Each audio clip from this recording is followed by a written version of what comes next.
Evening, everybody. So we're back after a sort of a week off, and we're going to play some more D&D in our setting, the Beast World, tonight here on Nerdsmith. I'm joined by my two usuals and my beloved usuals, Celius and Lexi. Say hi, Celius. Say hi, Lexi. Hello. And I'm joined by two guests, Mitchell. Say hi, Mitchell. Hello, everybody. And Charlie. Say hi, Charlie. Hey, folks. All right. So tonight we are playing with all new characters once again. We're going to do another one shot. So if you could, starting with Lexi, tell me a little bit about your character. Tell me their species, where they're from, and anything you'd like us to know. That would be great. Sure. So I'm going to be playing Tamalai. She is a bat, which means she is not actually from the Beast World. She is from the Astral Sea. She came to the Beast World about 5-6 years ago and fell in love with the lands of Valar and became a cleric of Paroa. Okay. So tell us about I can if you prefer, but tell us about bats and the Astral Sea, and why you're not from the Beast World. Yeah, sure. So, bats in the Beast World dwelled within the Astral Sea for an extremely long time, but then about 10 years ago, there was an event that happened that kind of like a lighthouse or a beacon guided them to being able to find their way to the Beast World. And ever since then, they have slowly been making their way into this new world that many of them are very curious about. Cool. But Cool. they still have this like strong connection to this other plane. Yeah. Tell me, do you know anything about the Astral Sea, the place where she comes from? You're probably prompting me to say something specific, which is why I'm going to have you do it. Okay. Well, I'm just asking for like a physical description. Okay, yeah. The Astral Sea is a sort of endless, uniform expanse where everything in every direction is the color of like blue or indigo twilight. And in the Astral Sea, bats can just naturally fly in any direction they want at any time. And getting used to the gravity of the Beast World has been a challenge for them, I imagine. Yeah. Yeah, it's like a totally different. I mean, it's just as different for them as outer space would be to us. Okay. Celius, tell me about your character. Tonight I will be playing Killian Brock. He is an otter ranger from Alamance, which for otters, not so typical. He is sort of a sleek, he'd almost be handsome, except he's really grizzled. He's got a bunch of scars on his face. He's like middle-aged now. He's in his early 40s. And he has a bit of a name to himself at this point. Back when the Brethren first came to the Beast World, he was basically recruited from like a small fishing village into fighting as like a scout for this. But afterwards, when the dungeon appeared, he decided to commit his life to seeking out and closing these portals that seem to be really dangerous, these entrances into the dungeon. So people sort of know this reputation of this otter ranger. All of that is sort of mitigated by the fact that he stands no more than 3.5 feet tall. The light crossbow on his back and the scimitar at his hip are comically oversized for what he looks like, but he carries himself with all sort of serious and with due respect. Serious respect and dignity for a little otter guy. He's not big. He's quite small. All right, that sounds good. Okay, Charlie, you're next. Tell me about your character. All right, for tonight, I will be playing Arkady Medvedevich, the Orion Onslaught. He is an Ursine. He's bear, and he is he is a hometown boy from Oria. He is a main event fighter from the Storied History League. um, a series of theatrical combatants. Think professional wrestling here. And he was a little bit famous before the war, and then the war happened, and he started, and he did his duty. He's a famous fighter. He needs to go and do his part, and then he found a bag that eats people. It what's people? It eats people. It eats people. It's a bag that eats people. As And you do. then he got a bit of a reputation then for using that, and now he wants to think about that. All right. Sounds good. Mitch, tell me about your character. So I am playing Jack Bailey's, the Desert Fox Blood Hunter, specifically Order of the Lycan, because I thought the idea of a fox also being a werewolf was really funny. All right. That's great. What can you tell us about Jack? He's a bit of your typical free-spirited kind of drifter, and he is unbelievably Australian, and I apologize in advance for no one who understands everything I'm about to say. Fair enough. I think we'll do our best to keep up. All right. Well, that sounds good. That sounds good. So yeah, it sounds like we're ready to start. Does anybody have any questions for me before we get started? Otherwise, I'm going to toss us in. All good. Okay. So tonight, as stated, we are going to be playing in the homeland of Auria. Auria is far, far to the north of the other homelands. It's directly north of Alamance, and you are 150 miles north of the border with Alamance. It is the route that Litfeld, the wagon caravan of adventurers that you are traveling with, has taken it up to here, and it is early February. It is the middle of winter. And this year, the reason why Litfeld has decided to come up during the, sort of densest chill in the coldest place in the whole world is because the people in Auria during the wintertime gather into their lodge houses. During the summertime, the hunters go out and gather up food for the winter, and people sort of do their education, and there's more spreading out. People don't spend a lot of time at home during the summertime. And then during the wintertime, the elk and bears, primarily of Auria, all come into these lodge houses. There are very few cities as you would expect them in Auria. Settlements are built inside single buildings, and these buildings are just incredibly massive in size. Some of them can house hundreds or even thousands of people, and they just keep building onto them and adding onto them as people are born. And then when the number of people gets to be untenable, they sort of split like mitosis, and a bunch of people will go and form their own lodge house somewhere else. And they do this both as sort of because it's part of their tradition, their culture, but it's also for practical reasons. It's cheaper and less energy to heat a single building, and it also allows them to keep all of their supplies together, and it's also more defensible. So wanting to take part in sort of communion with these different lodge houses during their winter months, and also as a kind of a mercy trip to bring the closed up lodge houses some supplies they might need, and see if they can help with any dungeon entrances that might open up.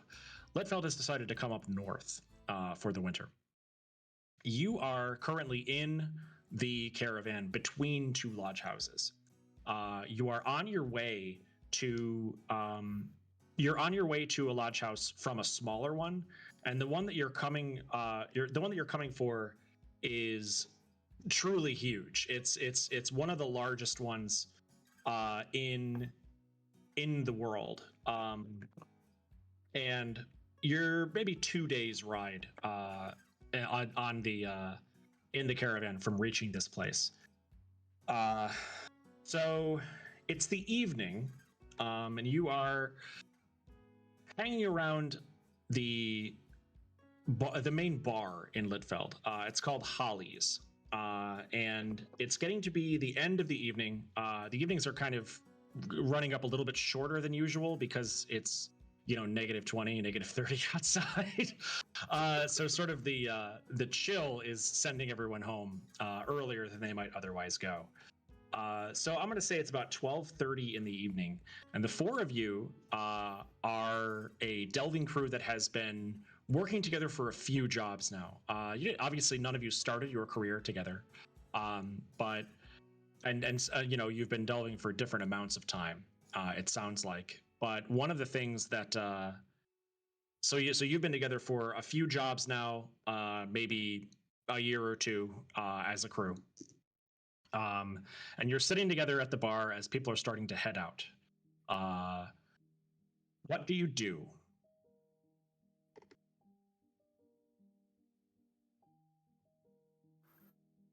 Okay, so Tam is probably not actually drinking alcohol. She has probably been drinking fruit juice all night.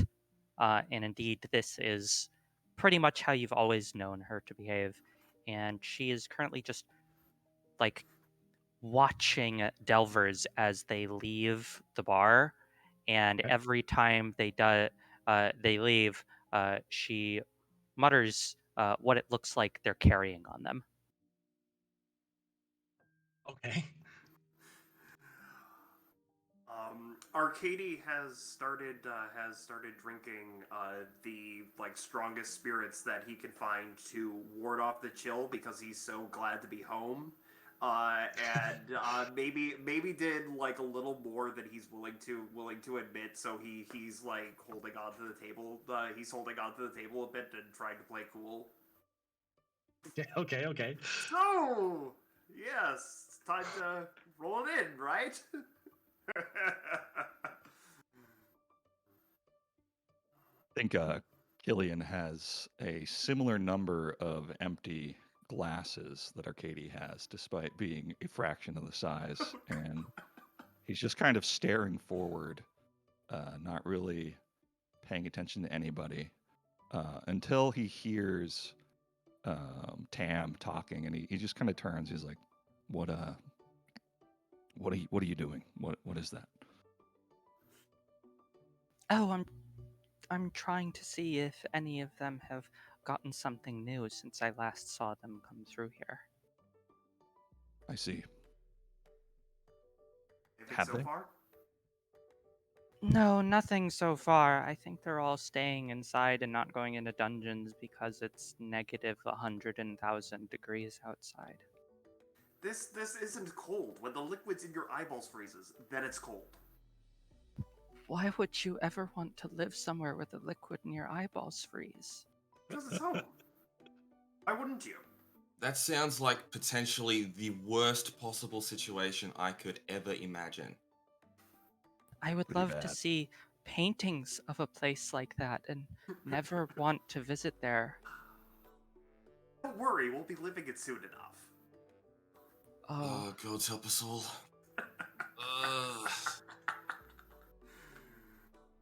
Cillian, there are is you okay? Doing good. Well, yeah. There is a wolf behind the bar who you know to be Holly. She's the bartender and also the owner. She's in her early 40s, and she has the disposition of someone who runs a bar that only adventurers drink in. She is no nonsense, and she is currently cleaning up, sort of getting things ready. She's doing the 10 minutes before closing in a restaurant thing. The four of you are the only ones left at this point. She's stacking glasses into a wooden tray. Anything else for you guys?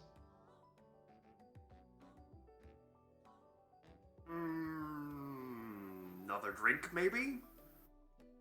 One more. Mhm. Yeah, I'll Yeah. take One one. more. Yeah, one It more. was Thank you. It was a polite question. You're supposed to Oh. decline. You're supposed to say Oh. no. Repeat after me. I'm just on my way out. Oh, no. I'm Another just- round for everyone. Just I'm just my way on out. my way out. Good. I think Shoot, she wants shoot. us to leave. We'll be open tomorrow evening, and you can do this again if you like. Yeah. I think we will. Come outside. We can wrestle a little bit. Keep our blood up. No, I want to find a lot of blankets. Oh, I want to go home. Need to So do the usually, piano. Holly's has an open front, but tonight it's actually all closed up. And as you push the door open, a howling wind assaults your faces. You step out into 7 or 8 inches of snow that you're sort of trudging through on your way back to your wagon. On your way there, Jack hears something.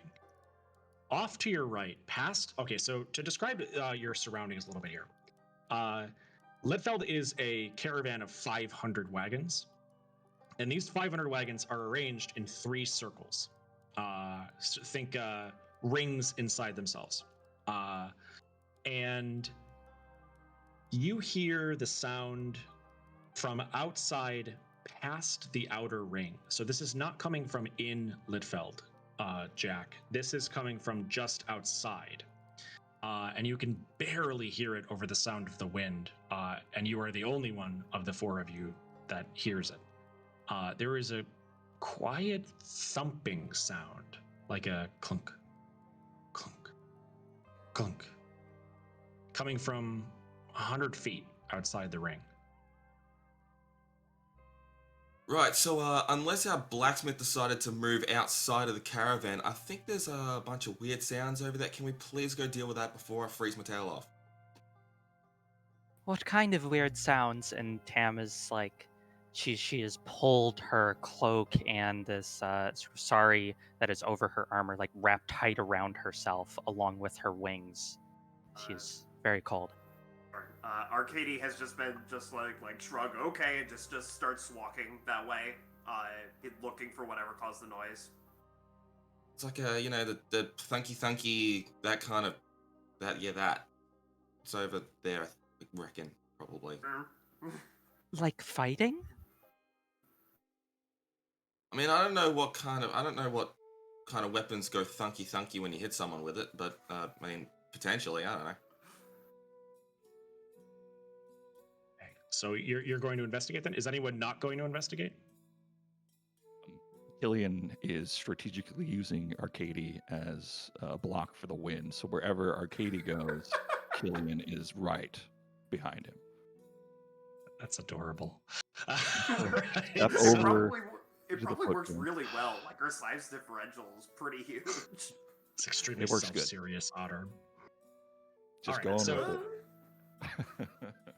You walk out of the outer ring, and outside of the outer ring, it is actively snowing right now. And through the, I wouldn't call it a blizzard, but it is steadily snowing, and your visibility is maybe 70, 80 feet forward. As you walk forward out into the open plain of central Aurea, with the mountains off in the distance as mere silhouettes behind the snow, you see a shape. And the shape is big. It's the size of, it's bigger than a horse. And it's sort of a mound of something, some sort of white silhouette in the medium distance. And it is hitting something. It's moving up and down as if moving its arm, and it's hitting something against the ground. And it has not noticed you. It doesn't notice you. You To be can't fair, tell what it is from here, though. Well, is it bipedal, like 2 legs, or? There's no way to know. It's draped in white as if it was covered in snow, and it's too murky through the snow to see it from where you are right now. But especially because Jack, your passive perception is like 50. So you see it long, like the four of you collectively see it long before whatever's going on over there can react to you. Okay. Well, it's dark out and I want to see this more clearly, so I'm going to be impulsive. I can, as part of my class, I can cast dancing lights to do like spotlight style. So I'm going to boom. All right. And in this corner, Are you saying that? I think so. Okay. We're all gonna die. Uh, Make a good okay. run. So the Yeah. shape notices you. A head raises up that had been bent over, and this mound of white comes up on two legs, and a pair of wings tucks in behind the shape. It cuts a female silhouette with two intense spikes for horns off the top of her head.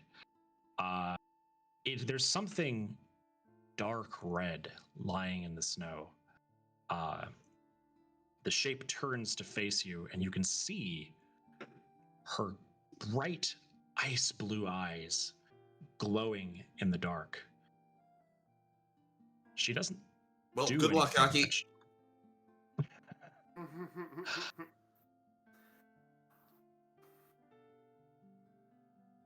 she's just watching. Tam sort of like forgets how cold she is for a moment and starts like doing little hops up and down, looking pretty excited because this is something she has never seen before. Okay. And she turns to the others to whisper, like, is that a dragon?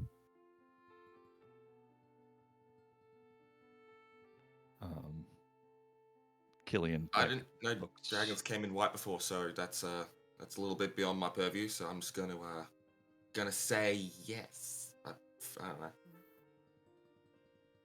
The ice blue slashes of light that are glowing where the creature's eyes would be narrow somewhat. And she steps forward onto the object that she had apparently been bashing against the ground and stands on it, sort of leans her weight into it. And then her wings swoop outward, and this 12-foot tall bipedal creature beats her wings and disappears. Flies faster than anything you've seen of that size fly into the blizzard and is gone. From the dancing lights, did we catch the color of the general color yes. of this? She was a white dragon. Even. Well, So, White Dragon? Giving a crunch to... We should probably see what she was crunching on, maybe. all right, that's a good idea. Yeah, I'm going to go see what she was thumping, crunching. I will be right behind you. Please go ahead. So, in the snow, which you can see, and especially Killian can tell. Killian, you have a sort of passive sense for like what happened in an area, and especially with fresh fallen snow, you can see that there was a struggle out here before what was just happening. Someone was dragging someone else from the inside of Litfeld out here. And once that person was dragged to this point, was crashed against the ground, right where this object now sits. So Arcady rolls over this bundle, and the bundle is wrapped up in magnificent clothes. These are white furs that cut down the chest, and a lowered hood. he flips it over, and there is a stark black furred creature, 7.5 feet tall, lying out, with pointed ears. The man's face is gnarled and beaten, literally against the ground, and there is worrying lifeblood coming out from his chest. He looks like a broken bird. This is a jackal male. He is unconscious, and from the hollowness in his breathing, he is in trouble. This is no longer my responsibility. As they were going over, Tam's excitement definitely became a little more horror as she quickly realized what had been happening, because she did not realize that it was a bad news dragon. And pretty much as soon as like they get to this jackal's side, like she quickly kneels down, and without even like checking, she is already starting to cast cure wounds on them. What does that look like? So one of her hands reaches down like underneath her arm and into like literally into her wing, and there's like a brief flash of blue as she pulls out this glass vial that contains a bunch of soil inside of it, and then the light comes from her other hand as she casts cure wounds. Is anyone else doing anything right now? Yeah, like hands off. Like, hope you're okay, buddy. Well, except for the current circumstances, you know what I mean, I guess.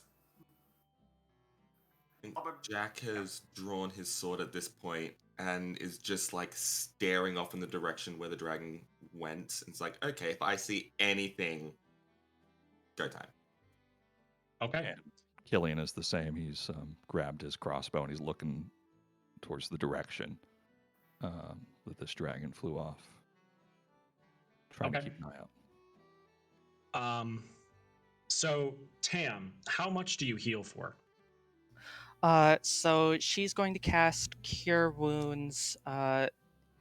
Because this looks pretty damn serious, she's going to cast Cure Wounds at 3rd level. So I think that's going to be 3d8. Okay. Plus plus Wisdom. So. Oh wow, that's a really good roll. That is 21 plus 5, so that is 26. Okay. So Tam lays a hand on this unknown jackal and feels his faint heartbeat, and the warmth that rushes through from her into him strengthens the heartbeat somewhat and brings him somewhat around, but he looks hazy and like he's not sure where he is. He makes like a sort of choked sound, but hasn't said anything yet. Jack, the dragon is circling around. There is a shape in the snow that only you can see. It is coming in to fly over. What do you do?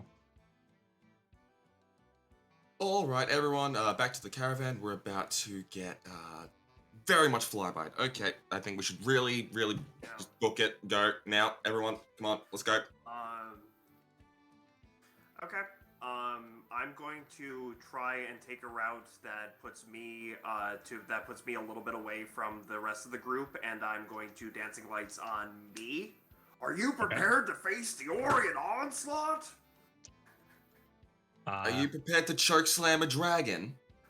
Absolutely. Keep in mind, Arcady does not see the dragon. Yeah, he's is unable to see what's happening. Okay. That's pretty bloody cool. Yeah. Time's up. Okay, real quick. Well, so I wanted to see if I could cast. I believe the spell works this way. I'm going to cast Daylight on one of the bolts that Killian carries. Great. And then shoot it directly upwards. Okay, you have time to cast it, but not to shoot it. Not to shoot it. Okay. Tam is not casting any spells. She's taken her cloak off and she has put it over this jackal and is trying to help them get to their feet. And it's like saying, like, we have to leave, we have to move. Okay. So the dragon is flying pretty far overhead, far enough that in the snow, only Jack sees the source of what's about to happen to you. There is a moment of eerie silence as the wind is sort of pulled away from the air into an inhale from this dragon, and then it gets very, very cold. Roll me a Constitution save.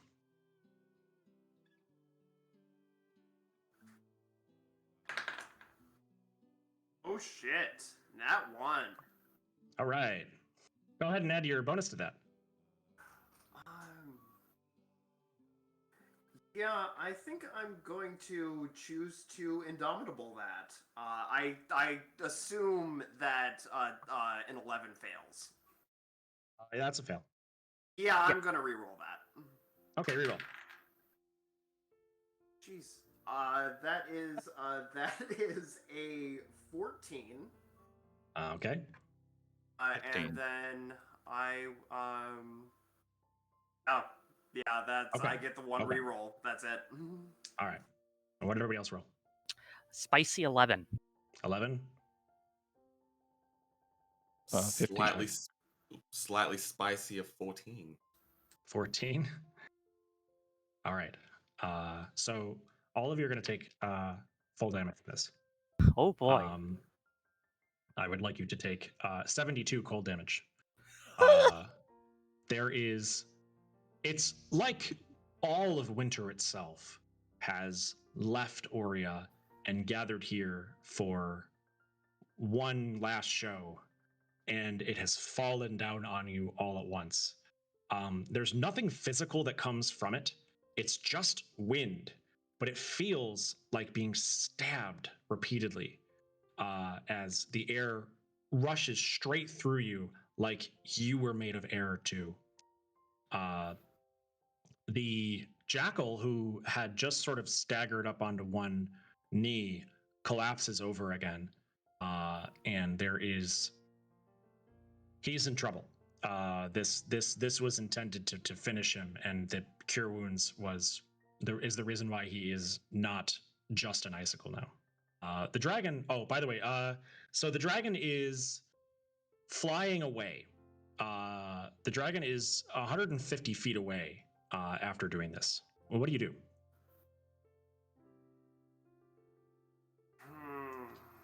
I'll see you for the rematch.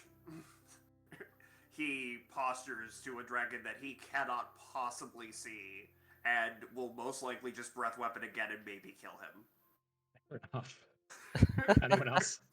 Julian had cast Absorb Elements in reaction to taking the cold damage, but Okay. now he will point his crossbow upward and shoot it straight up to send this really bright daylight, like it's a flare, essentially, up straight Right. into the air. So you can definitely see the dragon after having done that. She is not retreating, but she is definitely flying away.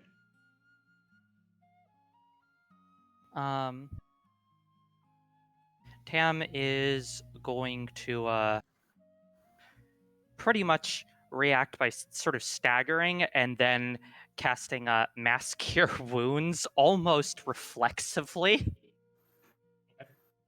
And she's targeting all 5 of them, including the jackal. Cool. Which is another 12...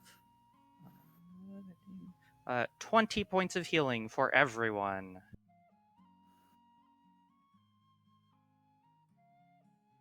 Right, so all in favor of finding cover?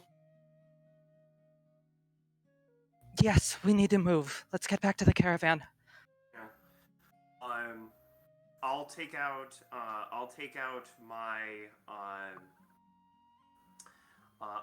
my bauble. I have an ability to cast a first level spell, and I'll cast Bless, as this seems to be the time for it. Okay. Targeting Jackal friend and the weakest of our friends here. Okay. How many people do you get? with bless? I think I get 4. And you said the dragon is like 150 feet away and well out of like immediate vision for most of us. Well, the crossbow bolt that went up into the air did illuminate the dragon. You can see it now. See her. Gotcha. But, With the second attack, I mean, I will shoot a single crossbow bolt at her if sure, she's in view. sure. Fire. 150 feet. Yep. Disadvantage. 24. 24 is a hit. Okay. That is 11 piercing damage plus an additional 4, so 14. And not used to this new ranger thing, but I believe when I hit this dragon, they can become my favored foe, which basically means it doesn't actually let me track them, so they just take the extra like force damage. Okay. So you take a knee and fire your crossbow again, and even accounting for the wind and the snow and the distance, the bolt does find its target, and you don't see it fall away. All right, Jack, what are you doing? Yeah, he's booking it. He's running as Okay. fast as he can towards any sort of cover that can withstand a dragon breath attack. Fair enough. Your wagon's actually not far, and being 15th level and having done this for a long time, your wagon is one of the most sturdy structures in the caravan. It's been through a lot, and it's reinforced to hell, and has a lot of defense for this sort of thing. So, the dragon is flying away.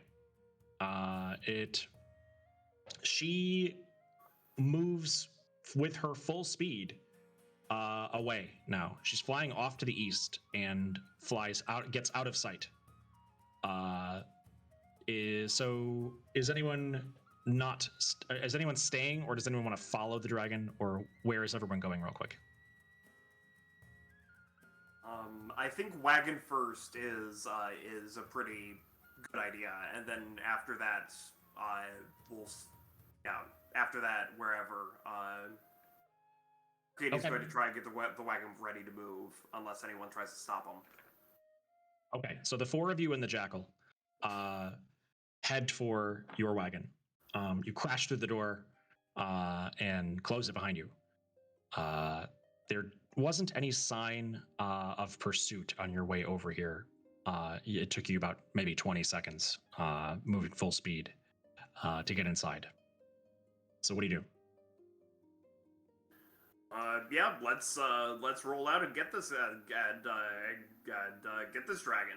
Got a grudge match. You're okay. Find her, yeah. Tama's gonna sit the jackal down. If the jackal can even like stay seated, otherwise she will have him like lay down, and is trying to see if he's not only like just conscious but like aware of his surroundings, because she could tell he was like very dazed and obviously seriously hurt. Okay, so the jackal is sort of looking around, unsure of what exactly is happening. He's looking through one eye, the other one's swollen shut, and looks at the 4 of you. Where am I? You're safe. You're in our wagon. We found you beaten to death by a dragon in the snow. Do You're in the afterlife. do you remember what happened? To... No. Just kidding. No. You're very much still alive. I should be dead. Why? Where you are dungeon delvers, correct?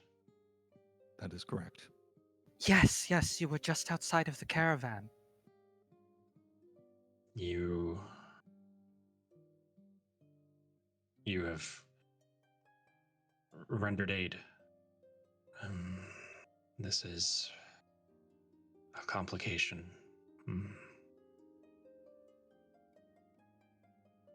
Is it? What Is do it you though? mean? I mean, we helped you. You were on the verge of death. I don't really see how complicated that one was. I was supposed to. I went to be found and confront Saurua alone, and now I am still alive. This is complicated.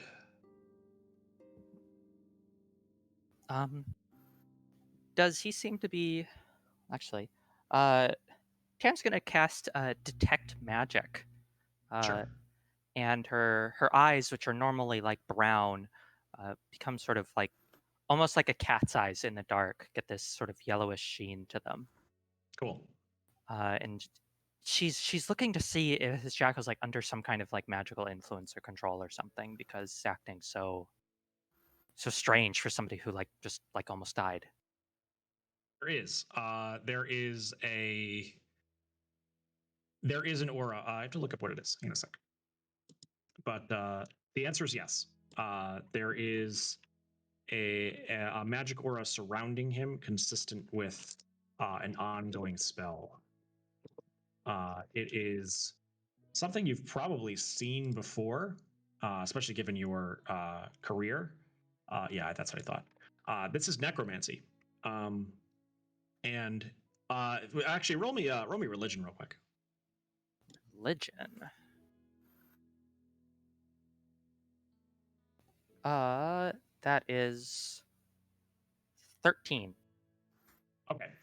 Yeah. So 13 hits it. This is like Bestow Curse, but there is something deeper. So usually when you cast Detect Magic and you notice an ongoing spell like this, there is a halo, a sort of outline of faint aura light around a creature. But when you look at this jackal, this aura of necromancy has soaked into his body, and you can see tendrils of the light reaching in all around his heart. And you can see that the curse has drilled in deeper to his arcane self and is hanging on.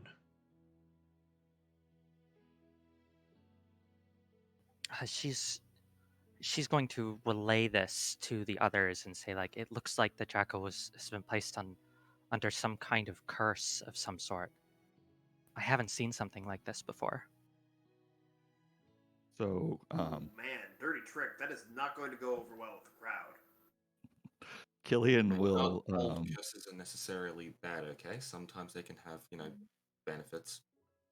So you're saying like suicide by dragon is the good thing that's coming out of this? I'm not saying all of them are. I'm saying some of them have benefits. Killian, what are you doing? Yeah, getting rid of this guy who someone really didn't like. So, Killian will go to the driver's seat of the wagon. This is a place he's familiar with. His skills kind of match up well. It's also very funny to see a tiny otter commanding horses around. But he will look out into the distance and try to see if he knows which direction the dragon went. Yeah. Assuming that she didn't change direction, she did disappear off to the east. To the east. Okay. He will then get the wagon going, and he will take it to where he knows the defender wagon. He'll start taking it closer to the defender wagon. Okay. The intent to. Yeah. Okay. Unless somebody with the group disagrees with that course, but his intent is to bring this assault known to the law of Litfeld. So to the three others, while you're talking to the jackal, Killian moves up front, and then it starts moving. Do any of you do anything to stop this? No. Okay. So the wagon moves up toward the defender wagon, and it doesn't take long until it's there. Outside the defender wagon, there are several of the defenders are already at attention. They saw this happening on the outskirts, and near the three defenders that are gathered and talking about what to do next, there is an axe beak. An axe beak is it's a bird that is 8 feet tall, and the front of its face is an axe blade, more or less. Its beak is an axe. It is looking around nervously, and when Killian moves the wagon up closer, the axe beak closes with the wagon and is kind of squawking, and its wings are fluttering outward. Of note, the axe beak's feathers are completely white, and the fluttering of its wings bring its talons off the ground. This axe beak can fly, and it hovers awkwardly over to the wagon, looking for attention or looking for something that it senses in the wagon. The defenders look at Killian. What? Are you leaving? No, we are coming to you, actually. You might have seen that out on the outskirts. We, Do you know what it was? yeah, we certainly do. Right inside the wagon is the man who was attacked by a dragon. We weren't aware of an attack. We saw the creature fly away. We were going to investigate. Do you know who carried out the attack? What carried out the attack? It's a white dragon. I do not know why, but we're looking to learn. We need to tell Sabine about this. They're talking to each other. Are you intending to investigate? Yes. What support can we give you? Could probably take the man off our hands and make sure he doesn't die, and we can go from there. From the back, the jackal turns to Tamalai. Wait. I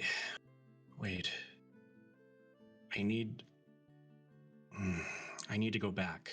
I need to inform my family about what is coming. You can't leave me. I have to go back. Go back to where? I was hiding here with a friend, and now I won't make it to Omsk. I have to go back to Najmat. Najmat is the name of a city you've never heard of before. Okay. Insight check. Is he just trying to find the dragon again? Sure, yeah, roll.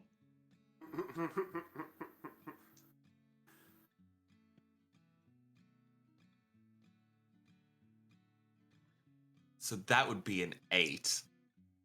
An 8, okay. He is pretty screwed up with both magic and just getting the hell kicked out of him. He doesn't seem to be in any state to deceive anyone right now.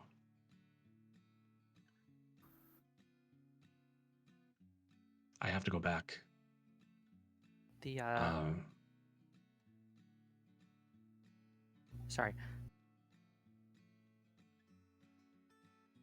No, go ahead. The magic that is on him. Does Tam know if something as simple as dispel magic might work on something like this, or does she have like any kind of idea that it might take something a little more substantial to deal with this? So, in this world, there are two kinds of curses. There's the kind of curses that people do, and there's the kind of curses that things do. There's a curse that can be inflicted by gathering one's reputation or the blight of one's existence and pushing that onto something. Things like cursed items or powerful undead can do curses like this, and removing them usually requires the will of that which cursed them or something else specific. You've seen people in Litfeld with curses like this. Obviously, it's, it's a part of the job. And this is one of those. Gotcha. Tim's going to ask, well, we can't just let you go back out into the snow to die again. That's not happening. What's your name? Cole. My name is Cole. Bless you. Well, Cole, why were you out there being attacked by that dragon? Do you know? It is, Cole takes a moment and looks off into the distance as if remembering something and gathering his thoughts. He looks back at the four of you. You came to me in my time of aid, so I will share this story with you. My son, Chenzira, when he was born, my companion had complications with the birth, and there were troubles that I was unable to help with. And Chenzira's coming was to end the lives of both of them. But at the last moment, the creature that you saw tonight stopped and showed some approximation of mercy, brought a midwife from my home city of Najmat to where we were. We were on a journey returning home when she went into labor, and she was in need of aid. When the dragon brought the midwife, she told us that when Chenzira was of full size, an adult, that she would return and collect this debt. It is a shame that I bear, that I accepted aid from a creature such as her. Now I must return home to my family, tell them that I have failed to die. Tam is like super moved by this. Like y'all see, like she almost looks like she's going to like burst out into tears. And she like looks at the rest of them with like pleading eyes. Like, we have to help them. You had me at a grudge match to settle a long-held debt for the children. I'm in. Let's go. I fear Kenzet, the curse that is on me will tell Sarua that I am alive, and it is dangerous for me to return to Najmat now. But if you would accompany me, I would give you permission to enter the Jackal City, the Crystal City of Najmat. Okay, so out of character. For those of you who don't know, so jackals in the beast world are very long-lived. It is a safe bet that the person you're talking to is centuries old. And until 10 years ago or so, there weren't any jackals around. They were seen very infrequently, but were actually popularly believed to be a fairy tale. The kind of thing that, like a unicorn appearing, to a virgin girl kind of thing. People believed that it might be true that they're real. And then it was also totally acceptable to believe that they weren't even real. Then, about 10 years ago, when humans showed up, the jackals did too. And they have since been infrequently appearing here and there. They're very old, they're usually very powerful, and they live in secret cities. The reason I bring this up is their cities are hidden from people who are uninvited, and there isn't anyone known who is able to go unaccompanied to a jackal city. It's very much like elven cities in Tolkien folklore, if you know about that kind of thing. Like, it's not the kind of place that you can just like, oh, there it is on the map, I'm going to travel there. Even if you knew where one was, if you were uninvited, you wouldn't find it. So this is what he's offering to do is something that people are not often able to do.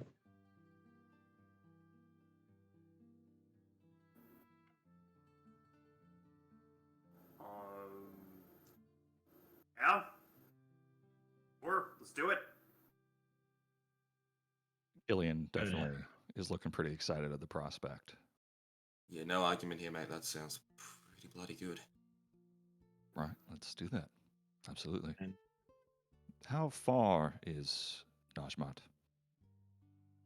Najmat is 10 hours. We will go tomorrow morning, I think, is safest. If the dragon is to return, then it is good that there are others around, I think. What would you do? You seem capable. You took the full force of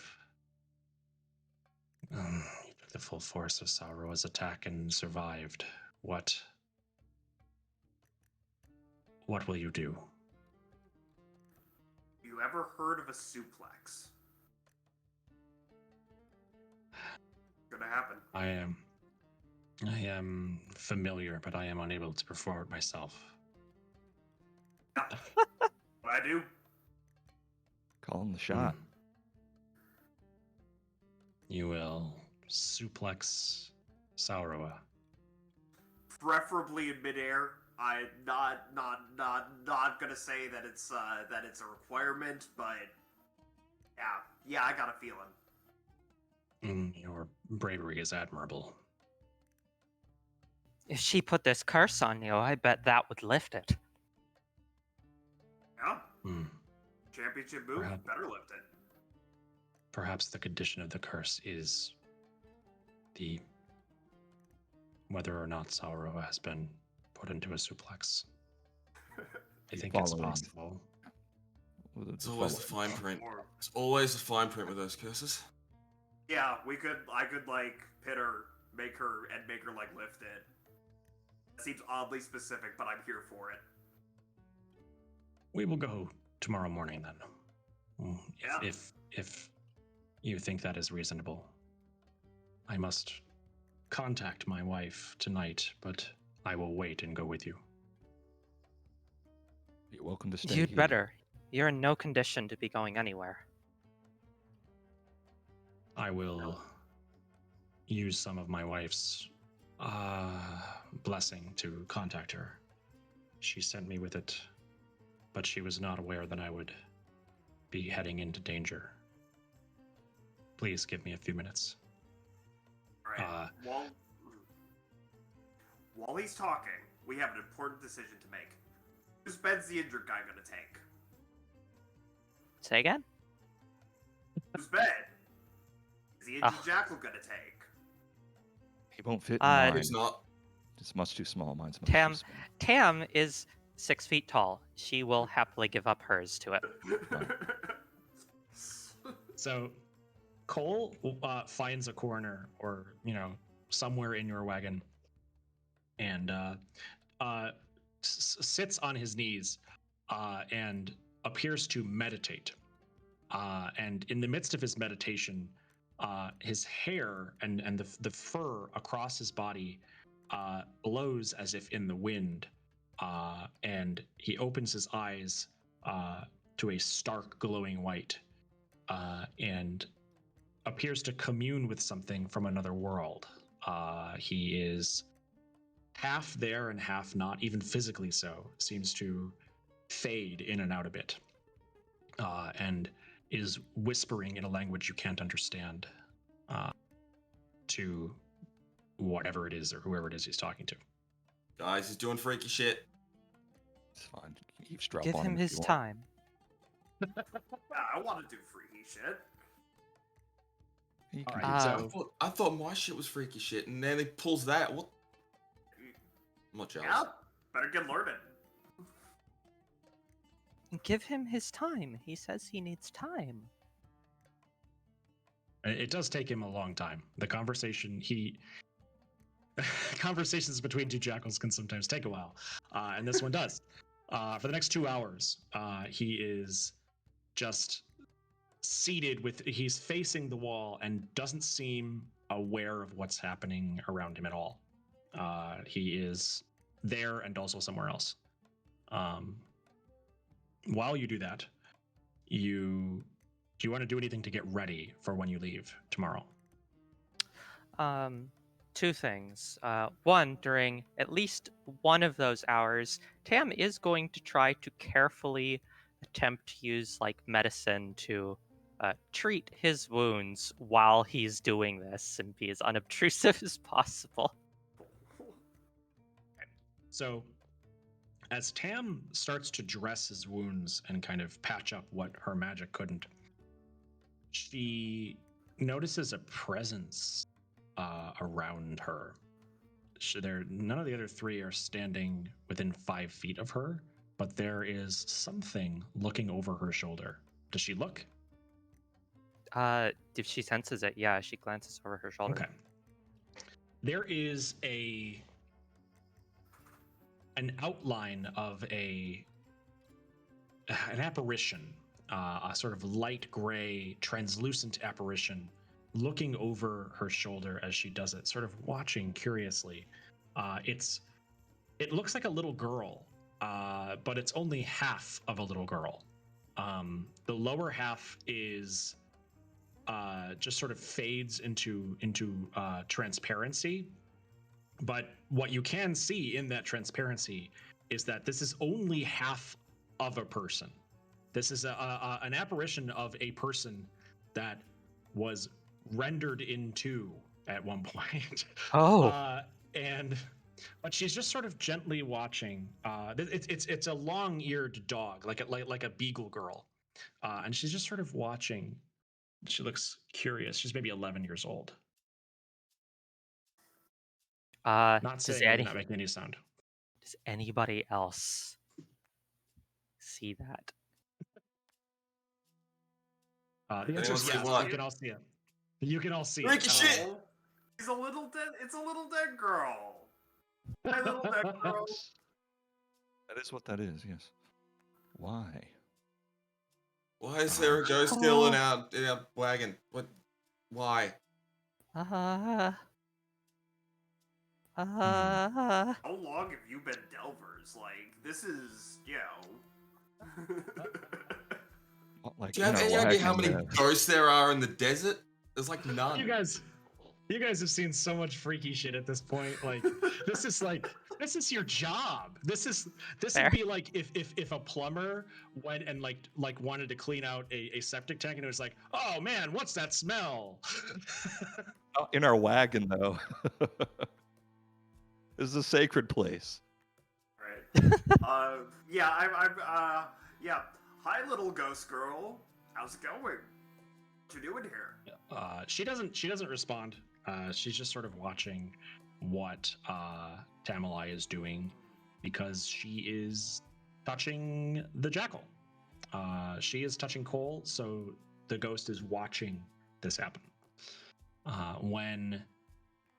If Tamalai like brings her hands away from like dressing the jackal's wounds, the ghost disappears, like fades away. Uh, while she does this, or while she's like dressing the wounds, Tam like very, like, bit haltingly is like, "Hello, little one. Are you curious what I'm doing?" There is no response. In fact, the apparition is gone. So yeah, not there, just gone. We did it. Oh, the kid's gone. How What a strange. show. I mean, I would have expected it to be, if there were going to be any spirits attached to a jackal, it would have been another jackal, I would have thought. How strange. I mean, you live for, I don't, who knows how many 100 years. You gotta pick up some friends along the way. That is true. That raises the question of why is he befriending ghostly 11-year-olds?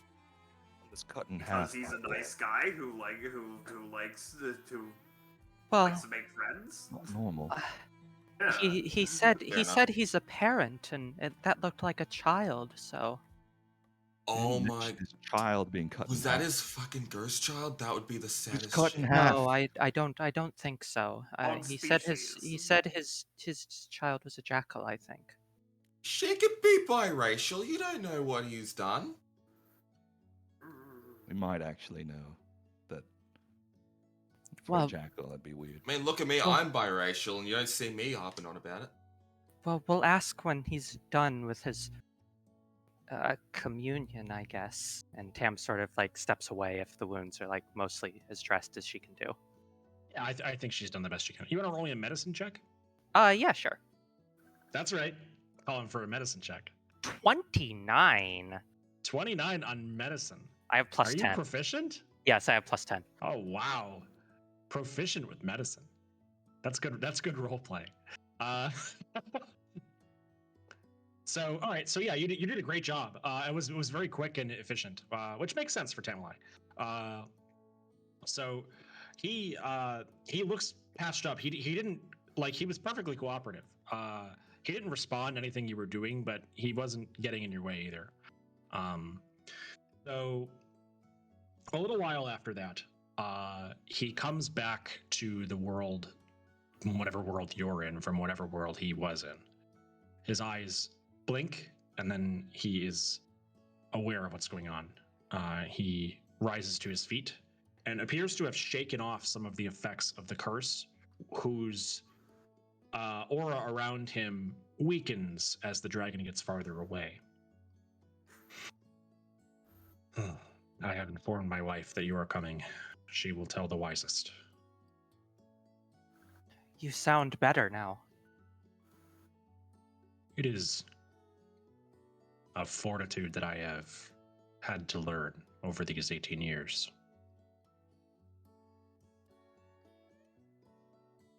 Who was the ghost girl? Hey! We could ask. But yeah. I'm sorry for addressing the aberration in the room, but sometimes these things need to happen. He's That's saying that we all saw a young dog ghost beside you while I was dressing your wounds. I was taking care of some of your dressing while you were speaking. Yes. He looks down at his dressing. This is expert work.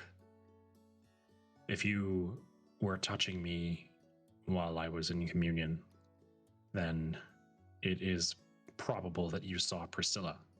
Priscilla is a family friend, you might say. She is a stamp on the netherworld that my wife sends with me when I leave home without her to watch over me while I sleep or commune with her through the netherworld.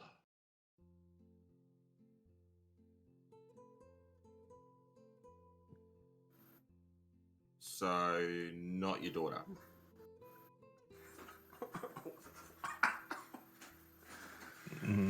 No, not Damn it. my daughter. So, do you want to do anything else tonight before you Yeah. head? Quick question, Dean. I have as an Earth sign, I have an eidetic memory. Yeah. Did Cole ever say the name of the dragon? Yeah, Saurua. Thora, thank you. I'm just going to see if I can recall, see if there's make a history check, see if I can recall any Sure. details about. Saurua, yeah. Roll me a history check. Die.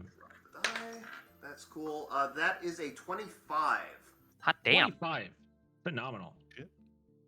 Eidetic memory. Saurua. It's great. Saurua is a very old white dragon.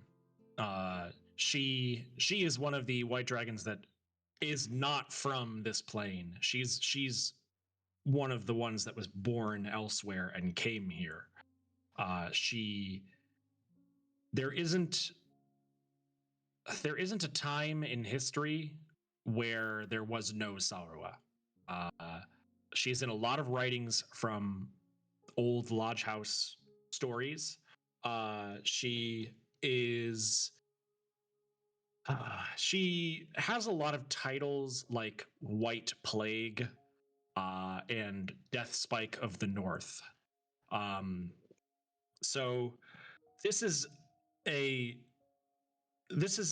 an opportunity for someone with an outlook like yours, because what you're dealing with here is just fairy tales with fairy tales.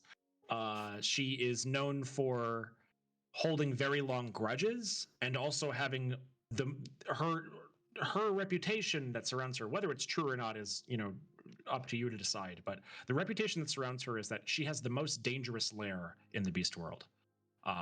Going there is such certain death that there are pretty popular and very old songs about how much dead you'd be if you tried to go visit her. I hope that answers your question. Yeah, that does. All right, old, powerful, and really jerky. Cool. Yep. Yeah. Yeah. I think that this is these are I think Arcadie's going to excitedly tell the party about this. Like guess what? I get to choke slam a mythic creature out of legend. This is gonna be great. Talked about doing that for a while, so yeah, it's Yeah. pretty nice. Now you've got the chance. Spike of the North. Gonna spike her. In the north. In the North. Yeah. But Perfect, she really. went eastwards. She did. Oh, that's gonna be a problem. I'll have to make sure she flies north when we. Never mind. We'll talk it over. Figure it out. So on one hand, we're colossally just screwed, right? But on the Well- other hand, if we do this, it'd be really, really freaking cool. Just saying. She Yeah, just remember, it can't possibly be as bad as the last time we went into a dungeon. Just say. Well, I mean, as long as we're not just going to this layer of certain death, which we probably shouldn't just go there. We should probably try and find her Remember to watch somewhere out for else. traps. Watch out for traps. Her lair is a trap. See, that makes it easy. Then there's only one. Yeah. Well, we can thankfully count on Jack to spot it before any of us walk into it. Don't throw me under the wagon. It's funny. That's my job. So anything else before tomorrow? I'm good. I think we'll leave our wagon parked right close to the defender wagon because Okay. that just seems safe. All right. So the next morning, the four of you and Cole head outside. It is thankfully a little bit warmer in the light of day. It is a balmy 0 degrees today. Yeah. That's Fahrenheit, by the way. So 0 degrees Fahrenheit, I think is negative 15 or some such. So yeah, it's that. This is the warmest it gets to. So he is standing in when you wake up. The Jackal Cole is already awake, and he is standing outside with his hands behind his back, and he is staring off into the snowfield in the distance, contemplating. He sees he's watching a group of dots in the distance as they move in a little closer. Basically look like snowflakes, except they're flying in formation.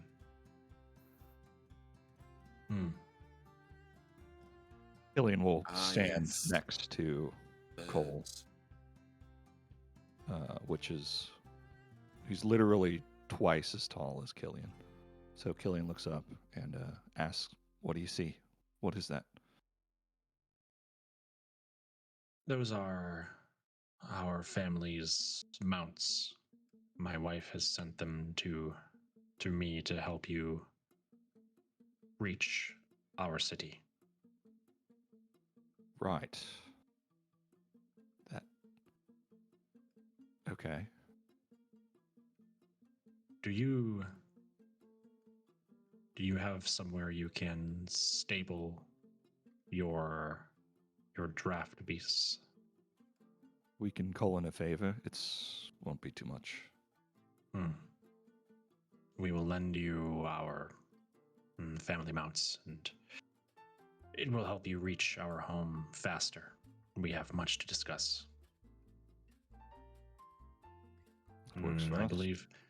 I believe Squeaky stayed outside last night. I will ride her. You ride Squeaky. Is Squeaky the axe beak? Squeaky is my longtime friend and companion. Squeaky. The Axebeak sort of trots up and is looking, has huge eyes and is looking down and just kind of so Cole has moved. You could probably count on one hand the number of times Cole has moved from wherever he is sitting or fidgeted in any way since you met him. And Squeaky is completely the opposite. Squeaky is constantly moving and looking around and walking and pecking at the ground. Squeaky walks over and sits down next to Cole, sort of nestles into the snow like a nest. And Cole, in the most emotive you've seen him, smiles just a little bit at Squeaky. Seems happy to see her, and he reaches up and sort of nuzzles against her feathers, comforted by her presence. Ah. Yes, that's adorable. Wait, so let me get this straight. We're going to be we're going to have our wagon flown by flying axebeaks to the Crystal City for match with a white dragon. Yes, That That is is the most Coolest epic sentence I've ever entrance. heard. That is the most epic entrance I have ever heard of. Thank you. It is my way of beginning the repayment of my debt for my life. Does Squeaky enjoy fruit? Squeaky is watching her sugar. Wait, say again? Squeaky is watching her sugar. Oh, But no it is fruit then? morning. When Squeaky has sugar, trouble follows. Misbehavior follows. Right. Just for me then. So, not long after that, 4 more of these really kind of scary birds fly in and land. They are moving with a lot of skill and a lot of patient training. As soon as they land and the task that was set to them is finished, they all begin behaving just like Squeaky acts. And they run up to Squeaky and like peck at her, and like you're a little bit worried that one of them is going to get hurt because they're very physical with each other, and you know they have knives for faces, so they're just kind of pecking back and forth. And there's a noise. It's the worst noise. It sounds like if I took a hatchet in both hands and held them crosswise and just banged them against each other, and it's just sort of them saying hello. Cole looks happy to see them, in so much as he can look happy at all, or look anyway. He stands up. I will help you hitch them if you would like my aid. Yes, please. So Cole, you and Cole get the Axebeaks hitched to the wagon. There is some equipment that you need to change the yoke of the wagon so that it can accommodate 8-foot tall chickens instead of horses. But Cole sends for help and gets what you need, produces any money that is necessary just out of his clothing, hidden pretty well from Saurua.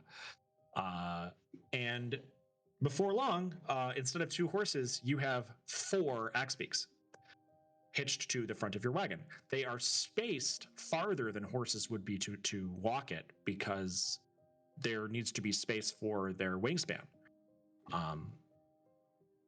Cole looks at the wheels of your wagon. These will... too much weight. If I am allowed to, may I make some minor modifications and temporary? Some refitting for going to the Crystal City? Yes, of course. I'll help you. He looks at Killian.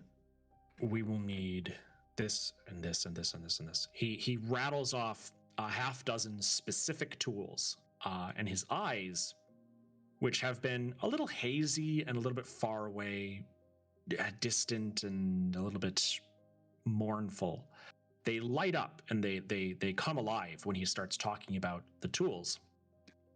And he's mentioning things that you have only heard of in passing, things that only like really advanced wheelwrights use to make fast changes, and he's asking for things that you're not sure how they have anything to do with changing the wagon. But you send some kids to go get the stuff, and they get the stuff, and you make the. He just starts making the changes. He is underneath your wagon for the next hour or two, and completely removes the axles from the wagon. Takes them off entirely, removes most of the undercarriage, gets it done in 15-20 minutes. His hands are moving with efficiency and strength that you have not seen him demonstrate, and you haven't seen very many people at all demonstrate. He's unbuilding it like he built it himself. Seems to have a head for these sort of things. He's having you help, and you're making it faster. But he gives you very specific, precise directions at every step of the process. And at the end of it, you have a wagon that sits not on wheels, but on skis. You have 2 long skis that run 20 feet back and 4 or 5 feet wide on either side of the wagon. And there is a neat pile of equipment and wood and all the stuff you need to put it back the way it was when you get back. Cole comes out from underneath once he's finished tightening the last bolt, hands the spanner to a child, and stands up. The job is complete. Nicely done. Your help was appreciated as well. We will head to the Crystal City now. Tell me, what do the four of you do? Who are you?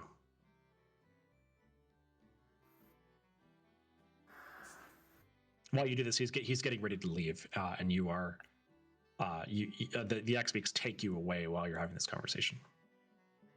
I think we're still working on the branding aspect of it. Don't think we have a group name or anything. But I cut things real good. Typically with my blood to help. It sounds weird. It'll make sense when I do it. We're Delvers, is what he's saying. I find that That's what he was asking. Yeah. Yeah, that. Yeah, that. Not a bad answer to my question. I find that Delvers are usually people of unique background, and you needn't feel self-conscious about having an unusual skill. My wife regularly consorts with ghosts from the netherworld. I am familiar with strange happenings. All of the silverware in our house moves on its own. It's like... It sounds really useful or really not. Yeah. I'm gonna go with really not.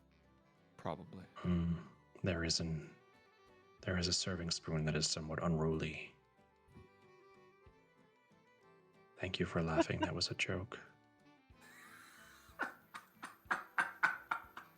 Very good. It's a very good joke. Like him. Your approval pleases me. Glad we're bonding right now. We've got a tough travel ahead. It's good. We will be arriving soon enough. At some point, when nobody was looking, even if it was only for like a few seconds, Tamalai has produced an orange from somewhere, which she is now eating. And she says, "I've heard that jackal cities are the most beautiful thing in the world." There's like seeds flying out of her mouth.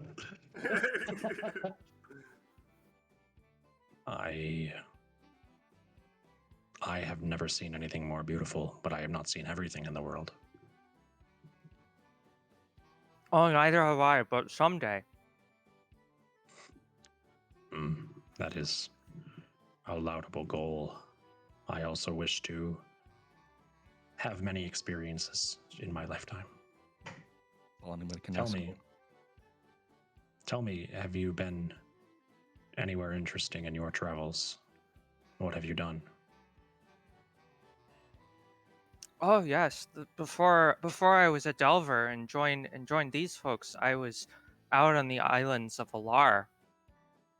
Oh, excuse me, I was really hungry. But I wanted to get away from Alar and see the lands of other places.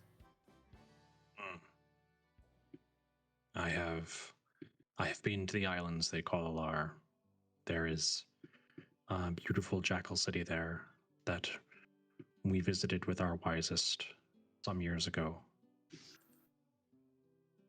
It is a sunny place, I remember. There is a lot more sun than there is in Aurea. Yes, it is like living on the sun in Alar. That was also a joke. It's not as good as the last one, but it's pretty good. Honestly, Pretty I think good. that'd be preferable to all the snow. It's bloody dreadful. I disagree, but I appreciate that there are those with different tastes in how much like hell they like their home to be. I'm just saying, sand over snow any day doesn't. Yeah, 100%. I've heard rumors that there are places in Oria where it gets so cold that your eyeballs freeze. Hmm. Rumors. It's fact. It happened to my cousin Boris, I swear.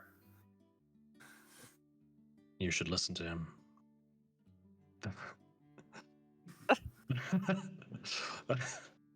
So, right now, the Axebeaks are just pulling your wagon over the snow. You are moving out toward a storm system.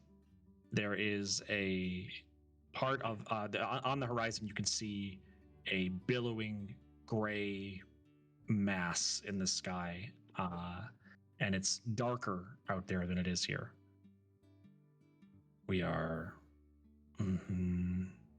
getting closer To the blizzard? to Najmat.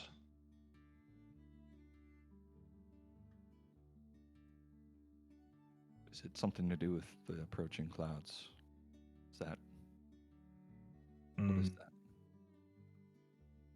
That is a storm. It looks to be heading to the north, but we will not be hindered by it, I think. It is where Najmat is.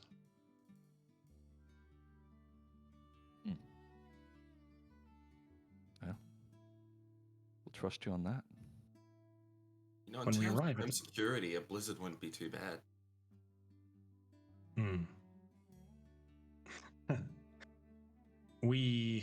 When we arrive at the city, it will take some time to commune with the wisest and make the arrangements to have you in our home.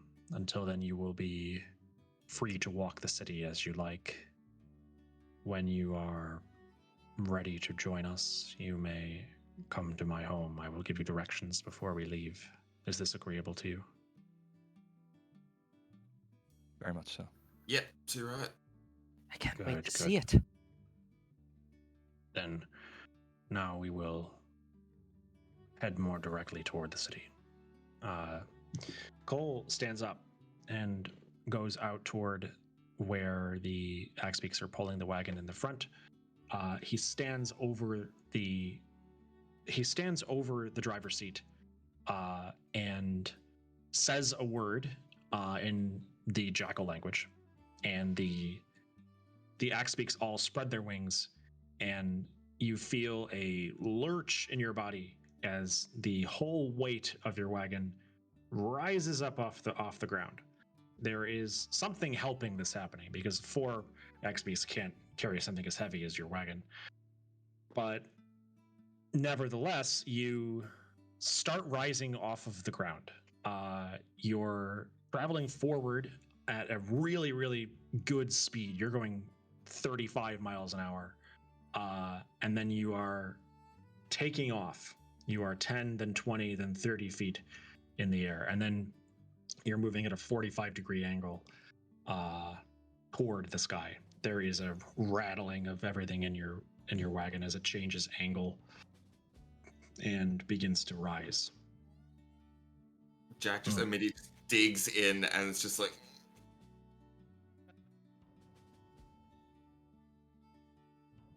It is good to stay seated for now. Tam is patronize me, Jackal Man. Yeah, Arcadie's going is going to also remain on his feet. He kind of wants to head towards like the roof to see if he can roof surf, but he's not quite confident enough to try yet. Tam is delighted and by all accounts unworried. That's a little worrying in and of itself. But all right, so She can glide. Oh, that's true. Yeah, you're not worried about it. The wagon and the Axebeaks rise for several minutes, maybe 30 minutes. And then it keeps rising until you are above and approaching the storm system. When you get above the clouds, when you crest over this huge round storm system, in the center of it, in its bowl shape, there is a crystal snowflake. It is miles in diameter. And there are these crossing sections of crystal ice, and set into the triangular patterns and angular divots in the great ice circle are earth and stone and roads. There is a city in a snowflake, and the snowflake is held aloft by this huge gray cloud, this blizzard.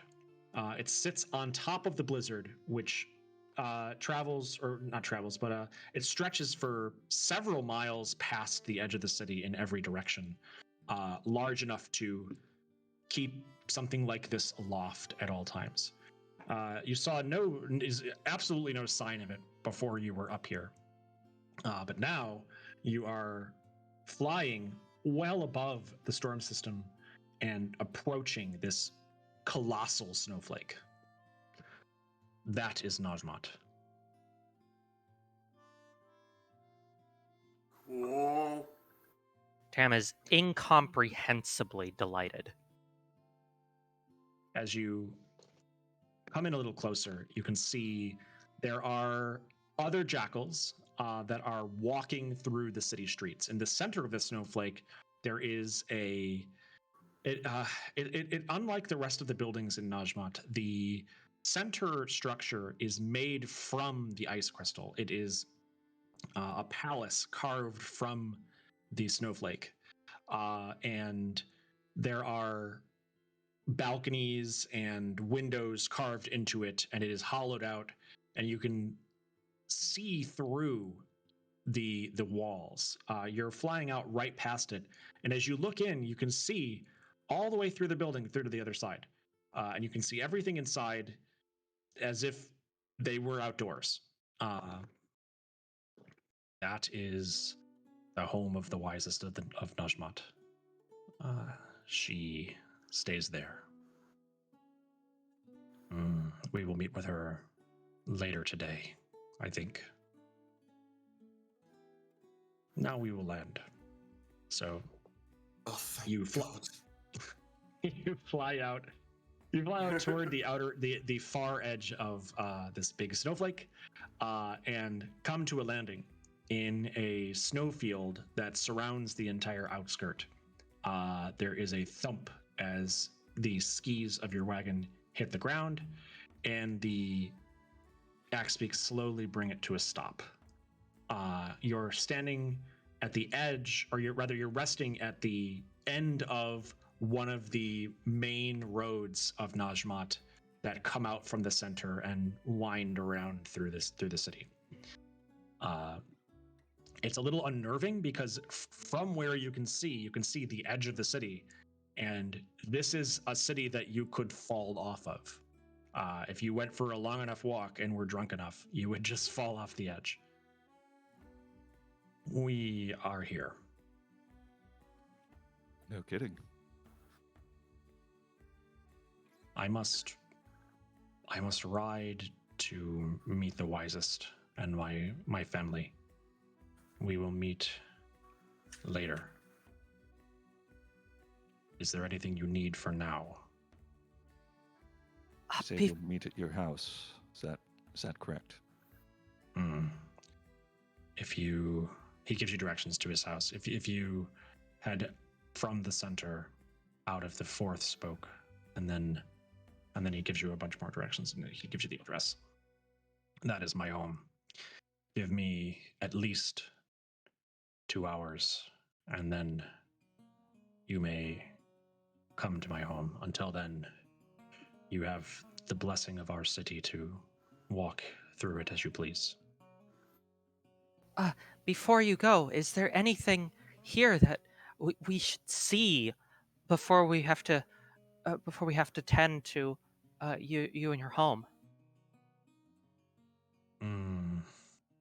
There is much to see in Najmat for a newcomer. I recommend you visit the observatory after dark, but I think if you appreciate craftsmanship and have any interest in libraries or art museums, there is much to experience here.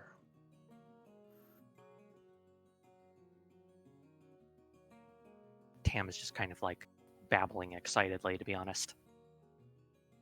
So Cole is going to take Squeaky, and he rides away. Before he does, he says, "You may take the axe beaks and ride them. This city is not built to accommodate a Delver wagon. You may be able to get places that you couldn't otherwise if you take the axe beaks instead.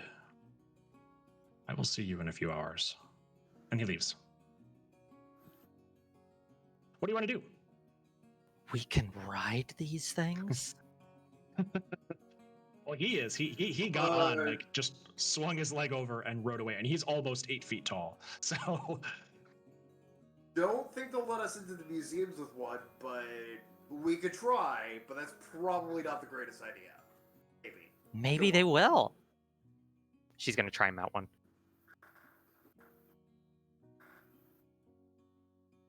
all right, so roll me a handle animal check. Oh boy.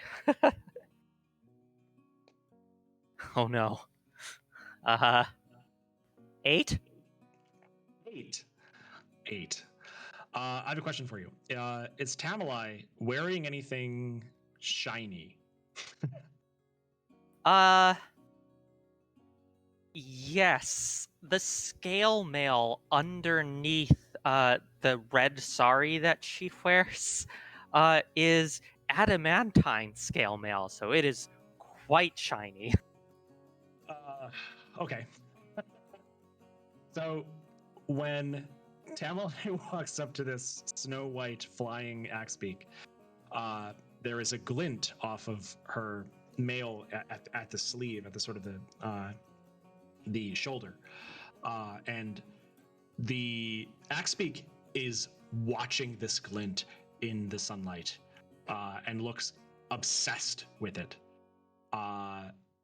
When she gets close enough, the urge to peck at her is clearly threatening to overtake this very simple creature's brain. So it's sort of like one of the most basic instincts a creature could have, wrestling with the best animal trainers in the world, and there's sort of wrestling in this creature's brain. Its head looks like it's gonna cave in.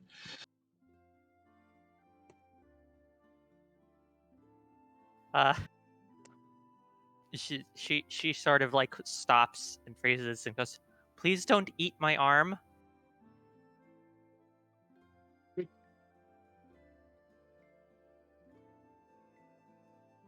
It's down. It's having a hard time with this, but it's bending down because it knows you want to ride it. Good giant axe bird. So, Tamalai gets on the axebeak and is now riding it. Shouldn't be I skipping. will join her on a different axebeak. Cool. So you hop on as well. I love imagining this giant bear wrestler just kind of getting on this big white chicken. He goes to kind of like clothesline and then like rethinks how he's going to do this. Arcady, his default action to anything he encounters is wrestling move. No, wait, something else. This is cereal. You eat cereal. No, don't powerbomb cereal. This is a brain built to do one thing: make things pin. When you've been given a really big hammer, all the world looks a lot like nails. What about Jack? What's Jack doing? Oh, can't hear you. Push talk, man. I keep forgetting. So Jack is just like staring, like as straightforward as he possibly can, trying to ignore any visible signs of the edges of the city, and is just like walking towards one of the axe beaks, just neck down, please. It complies. Yeah, and he just jumps on and then just stares down into it, like down like at the base of his neck, and just I'm not looking, it's fine, I am on solid ground. How do you feel about all this? Aliens looks pretty much right at home. He is really small, so it's hard to get up on him, but he kind of just jumps up, climbs up it like it's business as usual.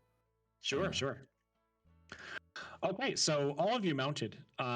You find that they are exceptionally well trained and easy to ride around. Where do you want to go? What do you want to look for or do in the city for right now?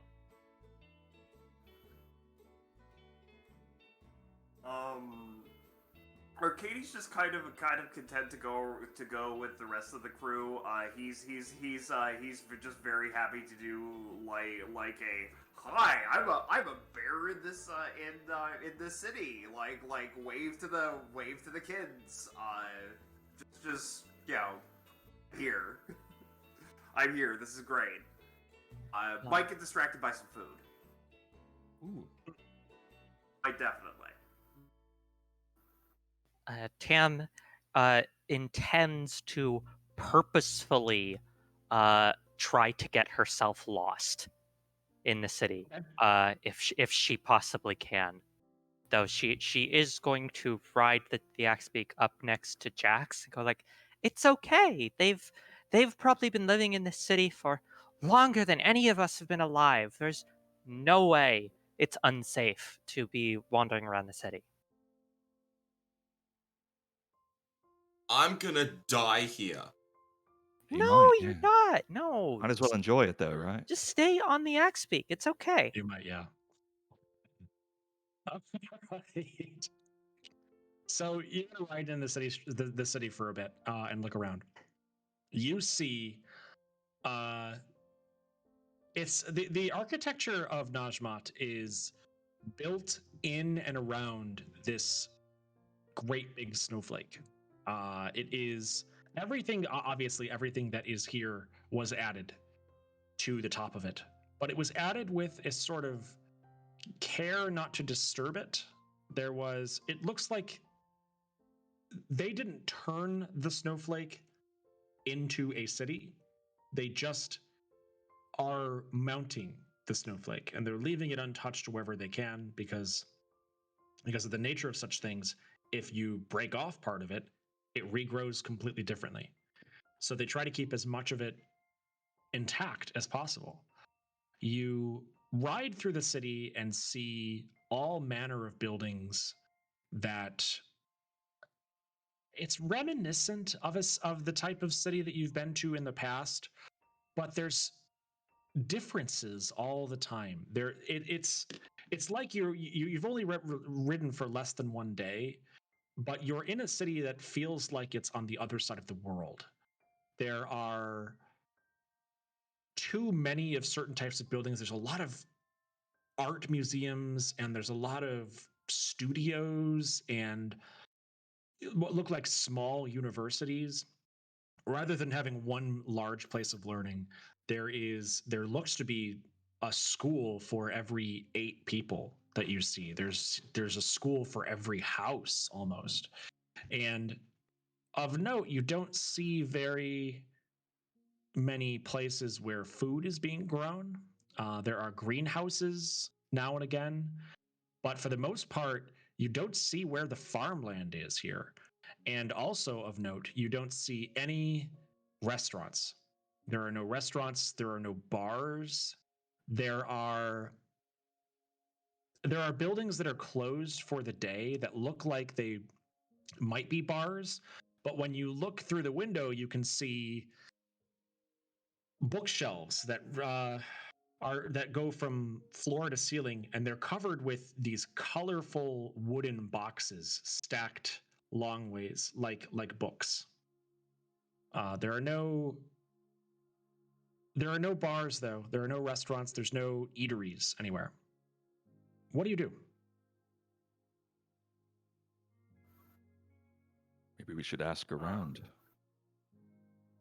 Yeah, so like we get a little bit of a ways. Arcady is not the most observant person, but eventually he's like, "Where's the food at?"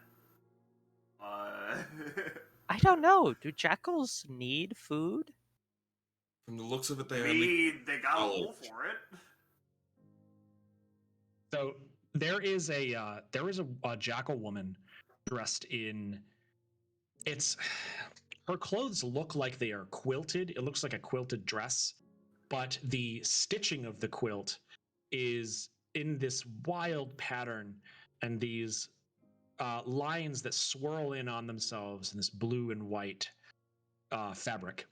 She is sitting on a porch in front of a stone building, and she is adding pieces of colored straw to a broom that she is making. And the end of this broom, which you can see as you approach her, is multicolored and seems to depict the wind. There's wind and snow in the design of the end of the broom, and the wood of the broom looks to be inlaid. The wooden handle of the broom looks to be inlaid with ice crystals. She looks up at you as you pass by and gives you a peculiar look, because you're the only non-jackals you've seen here.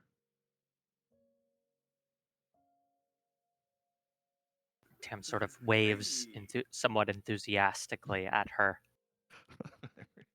Everybody's waving. from atop this axe beak. Jack is just clinging onto the axe beak for dear life. He is not waving. Yeah. Hey, how's it going? We're new in town, hoping to see the sights. We were invited by Cole. Oh, the sculptor? Maybe? Why?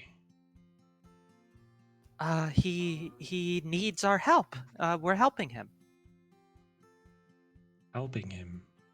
That's good. That's good. What do you dream about at night? Finally being the champion. It's Champion? true. He talks in his sleep.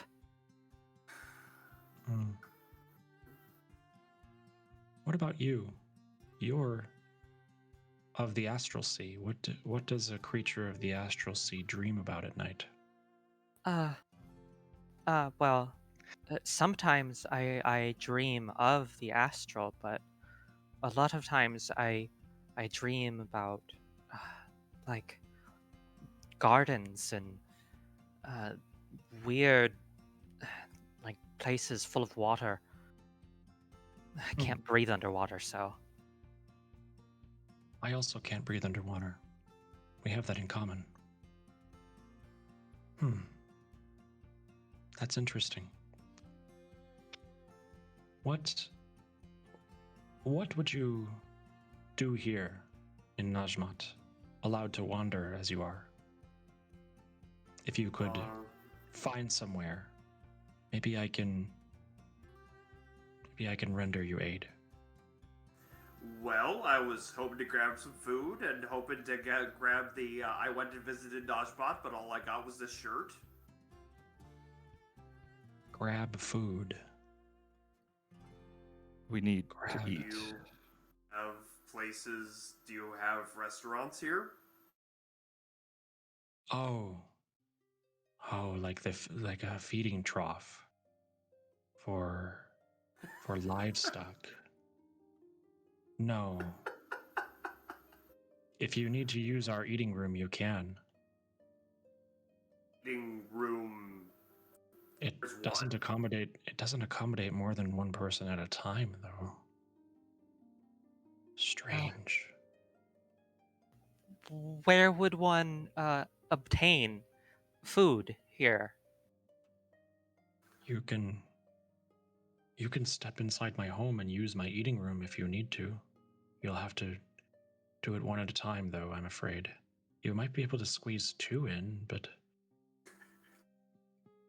if you want to eat together. It's official. I died. I'm in hell. I don't know what I did, but I didn't deserve this. You know exactly what you did. Grab food. Grab food. Do jackals do eat, don't they? When we need to? Of course. So, not a thing to do with your friends? Have a few drinks? Get a little rowdy? She looks disturbed by the implication. Oh! Do you urinate together too? I mean, sometimes, but we don't really No. talk about that. No. Not in private places, only in public. But you sit and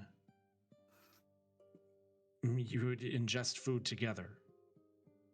I mean, do you eat where you piss? No, we have 2 different rooms for it. This is the strangest conversation I've ever had. Likewise. Oh, great. So it's not just me.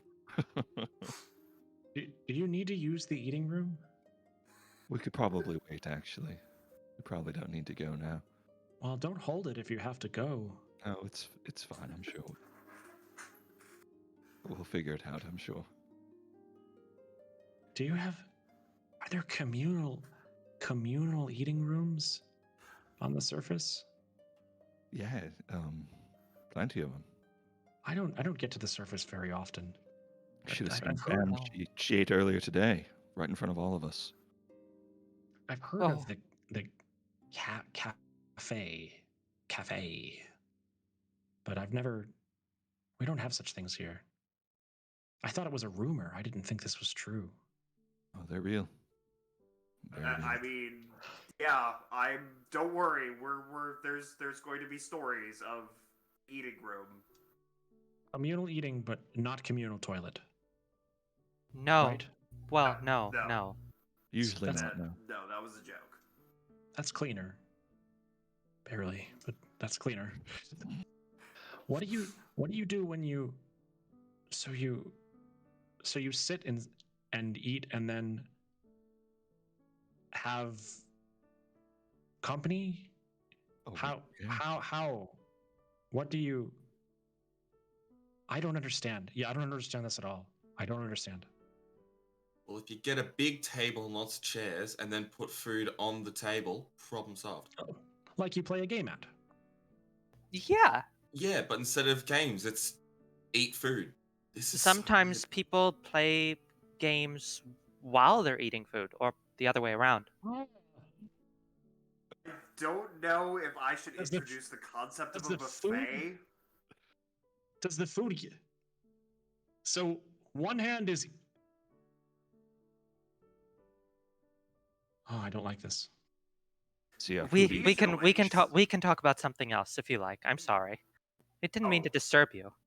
Oh, It's just I'm not disgusted. I'm just how strange. It's the most jarring footloose I think I've ever seen.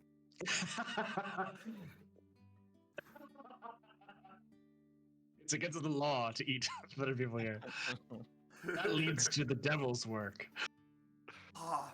obscenity. What do you eat together? What is the communal meal?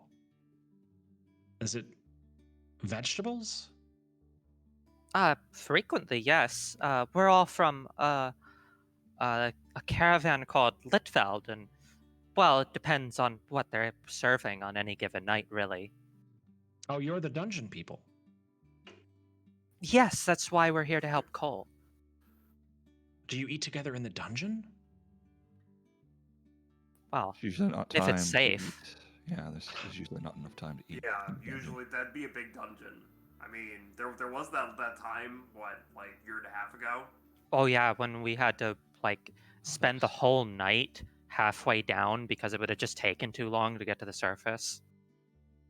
And you ate together? I mean, are you going to go out into the dungeon alone? I like they keep telling me this is a terrible idea. What It's a did terrible you idea. Oh, What? I probably had mangoes. I try to keep some on me at all times.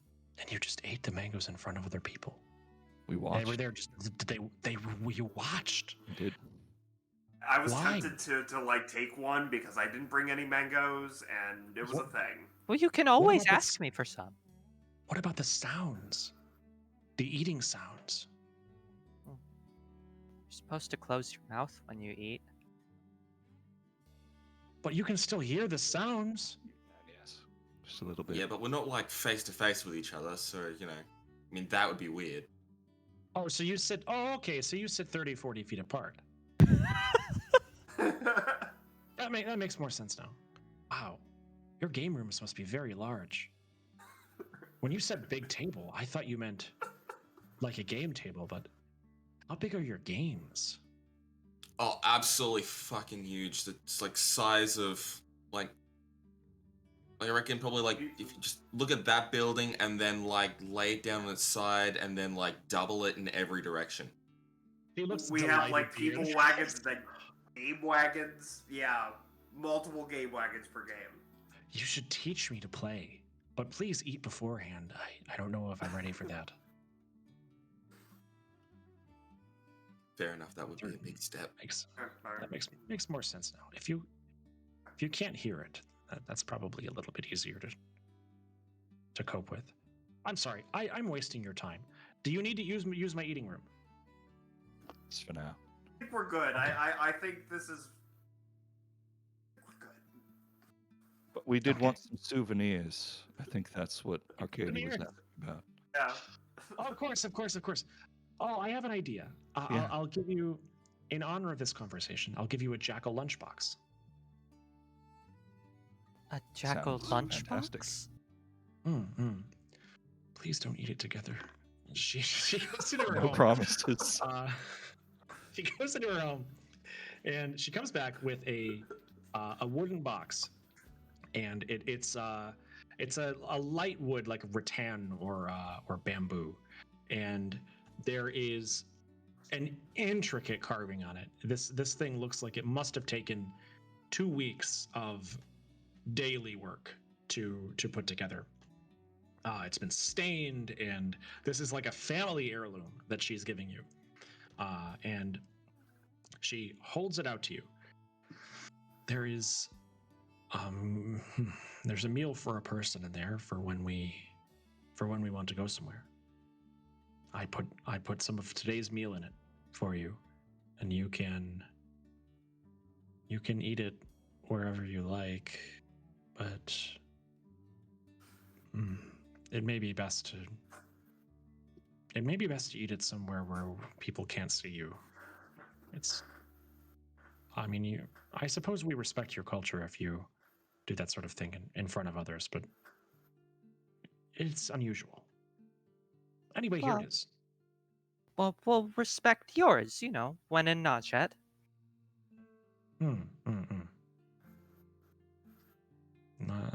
So it was nice talking with you.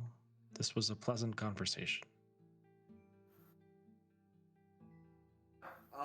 But we should be going this way. Yes. You were going that way. She's standing on her porch. I think she's staying right there. Ah, yeah. I live here. Uh, Do you live together? Oh, of course you live together. Right. Well, yes. Well, yeah, we're in one of the people wagons. Like, the game wagons are just too stuffed. That makes sense. Long nights on the road. Well, have Oh, a good day. yes. Thank you. The I'm- box is beautiful. Okay, I'm going to wait until she is what Arcadia assumes to be comfortably out of earshot and be like, "Ow, I have never had a simultaneous feeling that someone was going to call the cops on me, and yet like that there doesn't appear to be cops here, and that just everyone would just look awkward until the thing stopped happening." Is it okay that you lied to her? Is that okay? Are you kidding me? That was hilarious. And this is no longer my responsibility or my problem. It is too late now. Well, I'm just saying, if we got legends about them and their magical cities, I'm just saying we could spread a couple legends of our own, and then they can be thoroughly disappointed when they're not with us. Or so they come back telling story when someone goes back out in the world, they tell stories of like the game wagons, and then someone makes them real because they don't want to disappoint them. We will have made something. That'll be our legacy. Guilting the rest That's of the such a world s- into making whatever the fuck game wagons are. Yeah. Such a self-forgiving way to look at it. If you think about it, our lies were productive. Because someday someone might make it so that our lie was true. So if you think about it, we're the real heroes. Yeah, this is We're neither my lying to a problem. random woman about the nature of our culture. This is neither my problem nor my responsibility. I declared it. That makes it true. We can't go back and explain it. It's too late. Absolutely not. That is not happening. That is no longer our problem or our responsibility. It's very true. So is there anyone else you'd like to spread lies to before you head to Cole's house? No, I think that Uh, probably does it. A lot of I lying. don't want to stop like inside a museum. I just kind of want to get an impression of what these people like ostensibly long-lived and like ridiculously long-lived jackals. Like, what do they care enough about to have these museums at like regular stops along the way? So yeah, Yeah. I'd like to wander into one or two and Yeah. see what they care about. Okay, so in these art museums, which you are allowed in, there doesn't seem to be any like fee or anything. When you wander around, you notice that they care a lot about nature, yeah, the same as anyone. So there's a lot of work depicting nature in its natural expression. There's animals sort of in mid-flight above, these far distant swamps. And the one thing you notice is that the type of places and animals that they depict is not necessarily the most beautiful, but they present places that you wouldn't think of as beautiful in a pleasing way. They're very good at capturing the way that they see all nature. So what you would probably see as just like a bog with bog slime and, bog birds, they have depicted this as a with an eye for the ecosystem, with an eye for the diversity of life within it. And it's difficult to put into words because I can't really explain a painting, but it's impressionistic. It's not a literal photograph like painting. It's more about the impression of growth and change and the beauty of that which you can't completely understand. One of the things about all of the art that you look at is the best way I can describe this is, remember that jackals live an order of magnitude longer than we do. So imagine the art made on that time frame. So we might take 5 years to make a masterpiece, but imagine a painting that someone could work on over 50 years. And that's the norm that you see in these museums. So you get a very clear sense for how they see things. Everything is deliberate and slow, and they take in every detail about something, both explicit and implicit. They really try and read whatever they're looking at fully and understand it fully before letting it go. Anyway, Yeah. Man, I am sure that there is nuance here that would make me break down and cry if I was going to give it more than a passing thought. And it's over. yeah. It's very. My character's the same way. My character is bored by jackals. It's like, I don't have time for this. Like, it takes like Tam is 50 years to have a conversation with a jackal, and like, Yeah. I'm sure that, great subtlety that I will be dead before I get. yeah. Cool. Moving on. It's like a tea. Dumb it down. It's like a tea party with no tea that never ends. Dumb it down for me. In a Even small dumber. room with no one Even else. dumber. Yeah.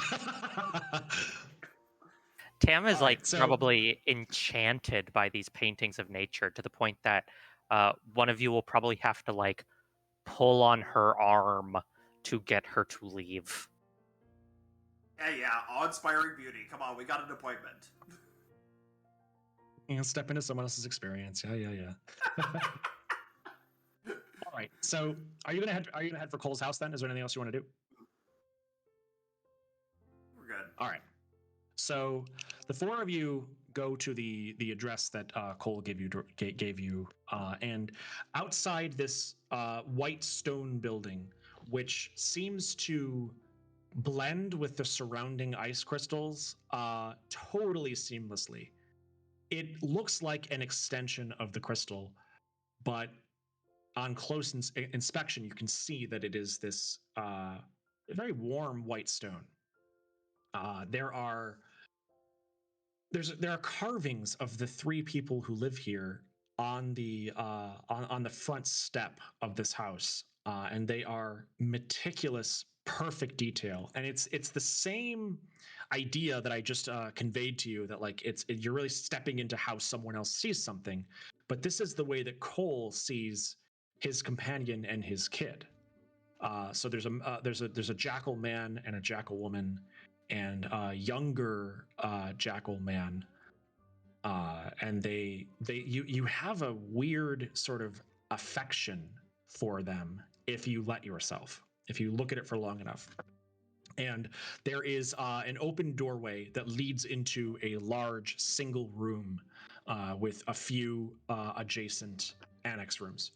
And there are several jackals sitting around a kneeling table in the middle of this single room that you can see in to see. What do you do? Does one of them look familiar? Oh yeah, Cole's in there. Yeah, Cole's sitting next to who you know to be his companion and child, because you can see their carvings and it's the same face. There are a couple of others there too. Hello? I Yes, hope ma'am. we're not too early or disturbing. Cole looks over from the jackal whose back is to you, that is sitting at the table, and he raises his hand. No, please, come in and sit. We are discussing your arrival now. Right on time. Yeah. So you step into this. You step into his house. If you guys hear any stories about like giant gaming things, just ignore them. That was some other person. So you step into this building. Everybody looks at you and seems patient with your presence. There are more of these carvings and these sculptures, these tiny stone sculptures, all along the top of the wall. It looks like Cole is trying to catalog all of the small fauna in Aurea. He has like baby deer, and he has all of the snowbirds from smallest to largest arranged. It's like looking at a sculpture encyclopedia of all of the animals in Aurea. Please come in and sit. So, go ahead. Tam was just gonna say, now I understand why that woman said that you were called a sculptor. It is my life's work to capture life in stone. It is what brings me, what's the word in common? satisfaction, but deeper than that word. Joy? Purpose. Purposeful happiness. Sitting next to Cole is a woman dressed in solid black. She has a flowing black gown and a flat top hat with a wide brim. She is stunningly beautiful. She looks to be in her early 30s, if by your time scale, and she's just beautiful. She has black hair that flows down and sort of blends seamlessly with her gown, and she gives you a gentle look as you come in. To Cole's left is a kid. There is a teenager here, and in your entire ride through the city, you saw maybe 2 people who looked younger than 30. And he is fidgeting impatiently. And across from Cole is a woman dressed in flowing gray garb that seems to float around her. It's completely weightless. And she looks at you with piercing green eyes and nods. Sit with us. Alien sits next to the really pretty one. Okay. Oh, you're gonna have to be more specific. The one, the one dressed in black. Killian's just right there. Cole looks at the 4 of you. I understand that our honorifics can be long-winded, so I will, with her permission, and she gets a nod, I will skip the long introduction. This is Najmat's wisest, Maswan. She has been the decision maker for this city for some years. Maswan looks at you. It is good to see you here in our city. Cole tells me that you saved his life, and you have my gratitude for that. Well, it was the natural and right thing to do. Now we must discuss Cole's punishment. What? Cole has, and Cole does not look surprised by this. Cole nods solemnly, seeming to agree. Mossman says, he did not tell us about this danger that he has brought upon himself and his family and us. So we are discussing what to do about the Dragon Salroa and her hunting him. No, he was motivated by love for his family.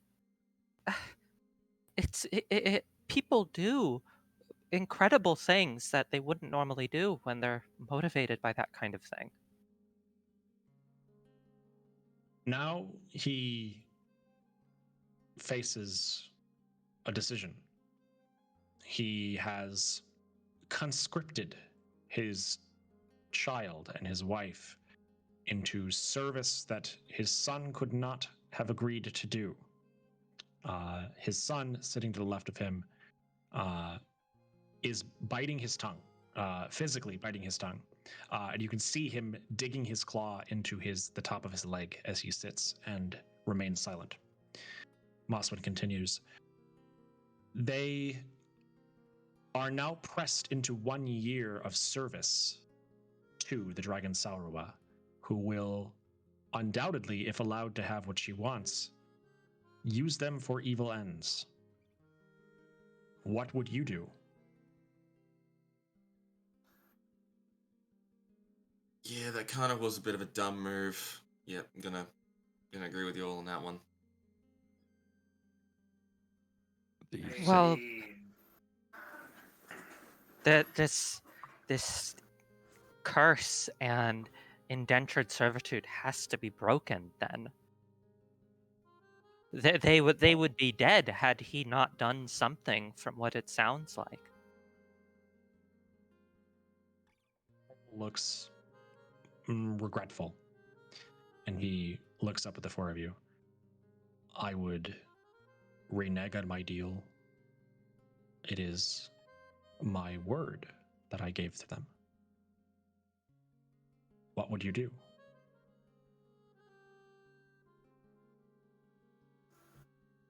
I would, I would call out that dragon. That kind of deal is an entire load of crap, and you don't. Even if you give your word, even if you sign that contract, you gotta be able to look them in the eye, tear it up, and say, "Show me your power. Fight for your rights." Well, yeah, that's he's right. Cole, do you really think that she was offering this deal to you in any kind of good faith? That clearly she knew you would have to accept. Cole closes his eyes. It is not her good faith that keeps the integrity of mine. It is not a question of whether she offered it selfishly. It is a question of whether I will keep mine. If I go and hurt her or destroy her, she still keeps my word, and my word is destroyed with her forever. What if she breaks the word on her terms? What if there's no word to keep? If she released me from my debt, then I would be free, but I know not of a way to do that. She is intent on having my family's service for a year. We can negotiate. I fear that may be difficult. Perhaps. It depends on how hard you hit him. What we do. I'm pretty good at it. The four of them look to each other. This seems to be a new development in their conversation. Moswen steeples her fingers. You would go on his behalf. Yeah. What would you do? What would you offer? I would not have one of my jackals pay a dragon the means to hurt others. If you would go and give her what she wants in any way, that would be unacceptable, and it would come down on Cole as another reason for punishment. You understand my reasoning? No, we would not do this dragon's bidding. I certainly would not. None of you would either. Right? Not the kind of So- negotiations I had in mind, honestly. Less bidding, more beheading, something along Let, those lines. let that kind of life behind. I'm trying to turn my heel, so to speak.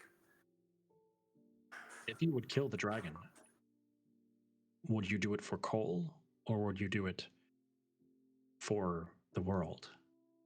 Think on your answer carefully. I'm not even saying kill. I'm saying that we go to her lair or wherever she is and call her out. Tell the story that her deal is full of shit, and challenge her to do better. This dragon. And then make Yeah, this make her. dragon I don't- exploited parents and their love for their families. That whether or not it was Cole or anyone else, it wouldn't matter. call her out for enslaving people in a blizzard. You don't get to make people sign contracts like that. Fight it out. If it ends in her tapping out, great. If it ends with her being not in a condition to tap out, I'm really okay with that. And what if you fail? This is Mosman speaking. Then I will be going on a new and mysterious journey, and it won't be your problem anymore.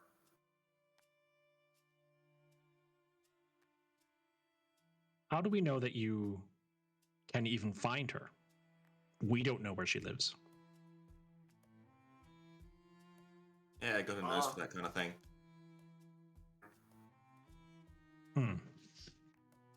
You do seem capable. Cole has told us of your withstanding her attack and saving his life. That is not something that someone who spoke empty wind would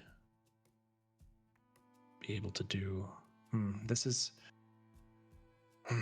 a new development.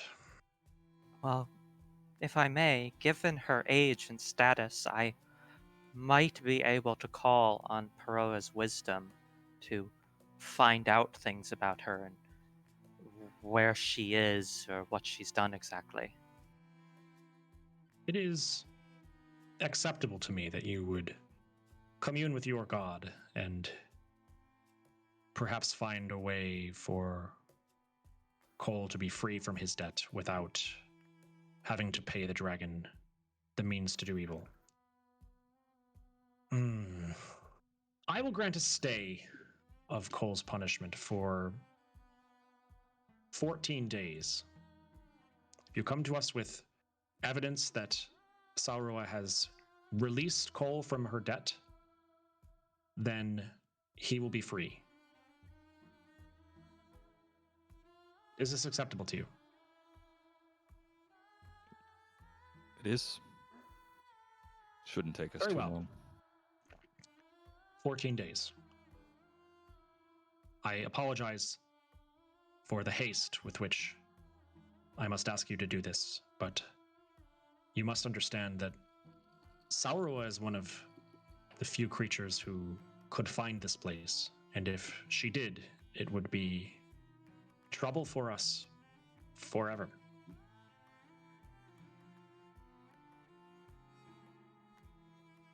Of course. Your city, your rules. Is there some aid that Cole could render you? Does Cole Really happen hoping to to get have shot. Does that Cole happen to have a weapon labeled instant dragon killing or anything like that? Be pretty helpful. There's the story in that. Come on. Like, If Cole were a capable warrior, he might not be in this situation. But it is not his craft.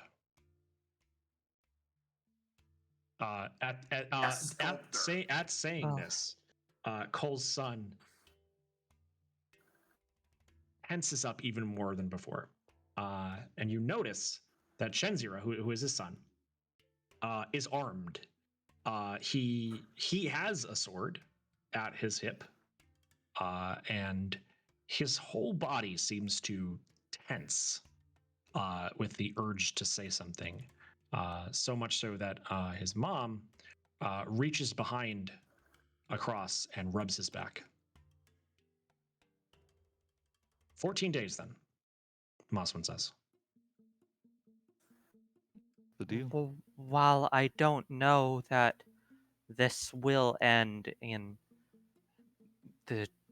a fight with Saura, it is likely we will face that kind of breath attack again. If there is any sort of defense that one might lend us for a white dragon's breath, that would at least be helpful, I think. oh, I was just gonna walk in and take it. That is a much better idea. Smart. It's pretty smart. She might That's breathe on us really before. smart. It is likely this. she will breathe on us before she talks to us. Right?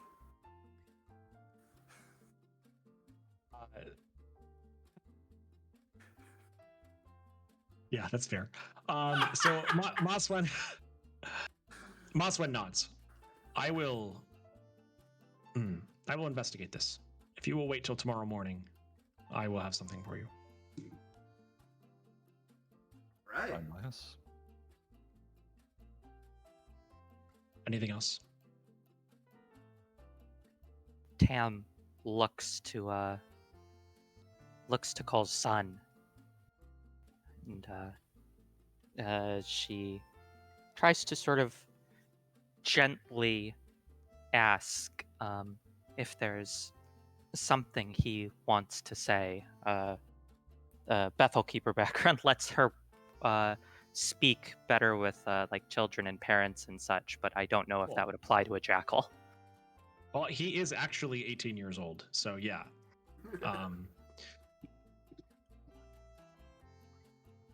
I have nothing to say here. I have been instructed to be silent, so that's how I'll be. That is how I'll be. And he does not say anything else. He does not look at you. He looks very frustrated, though. Moss Hey, kid, want to fuck up a dragon? I will take my leave, so that you can talk. Mosman stands up. Goodbye, and she leaves. Oh, daughter. As soon as she's past the threshold, such that like she could definitely hear what happens when she gets past the threshold, but rules are rules. Chenzira stands up immediately. I hate this. I hate it. This is unfair. And he leaves. He goes in one of the side rooms and slams the door. Cole looks displeased. He looks stressed. Oh yeah, first you need the juice. Teenagers, am I right? Quite so. He is capable, but not experienced enough to do what he wants to do. what does he want to do? Today was the first day he found out about the circumstances of his birth. He immediately wanted to leave. And do what? Leaving the contract for a dramatic reveal. That's a choice. I guess I can respect that. He wanted to challenge Sauroa to a fight to the death. That is It would not a mean- fight he would Oh win. man. So Junior League wanted. Oh. Awkward. I Said he's don't. capable. How capable is he?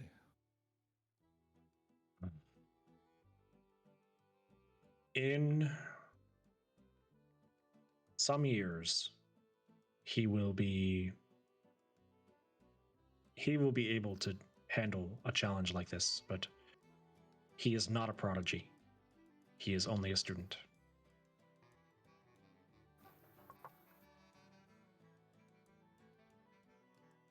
It is necessary that I speak truly about his abilities, and I do not flatter them in a way that may put him in danger. This is not a fight that he would survive.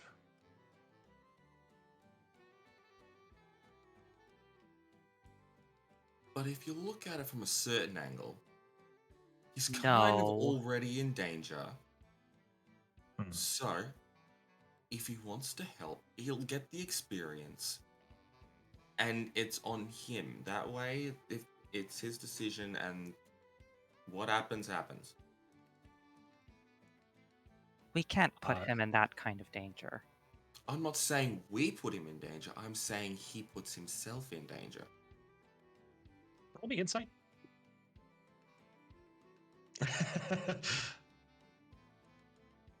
That's a 12. Okay, that's good enough.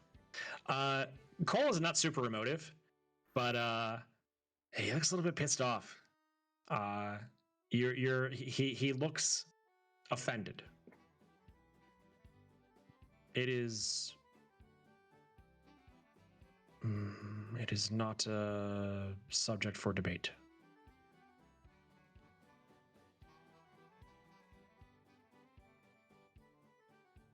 We did see how much she did to us with one attack. I don't imagine there are many who could stand up to that, so not really worth the risk.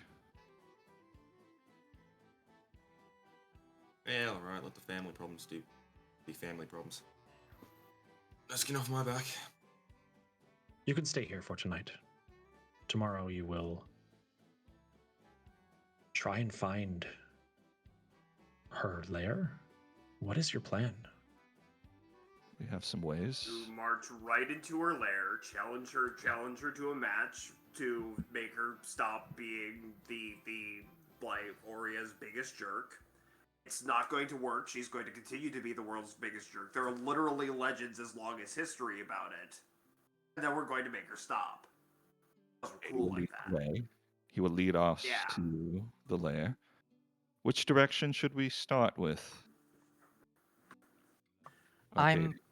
I'm going to consult Pearl's wisdom and see if I can reveal anything that might help sway Saura.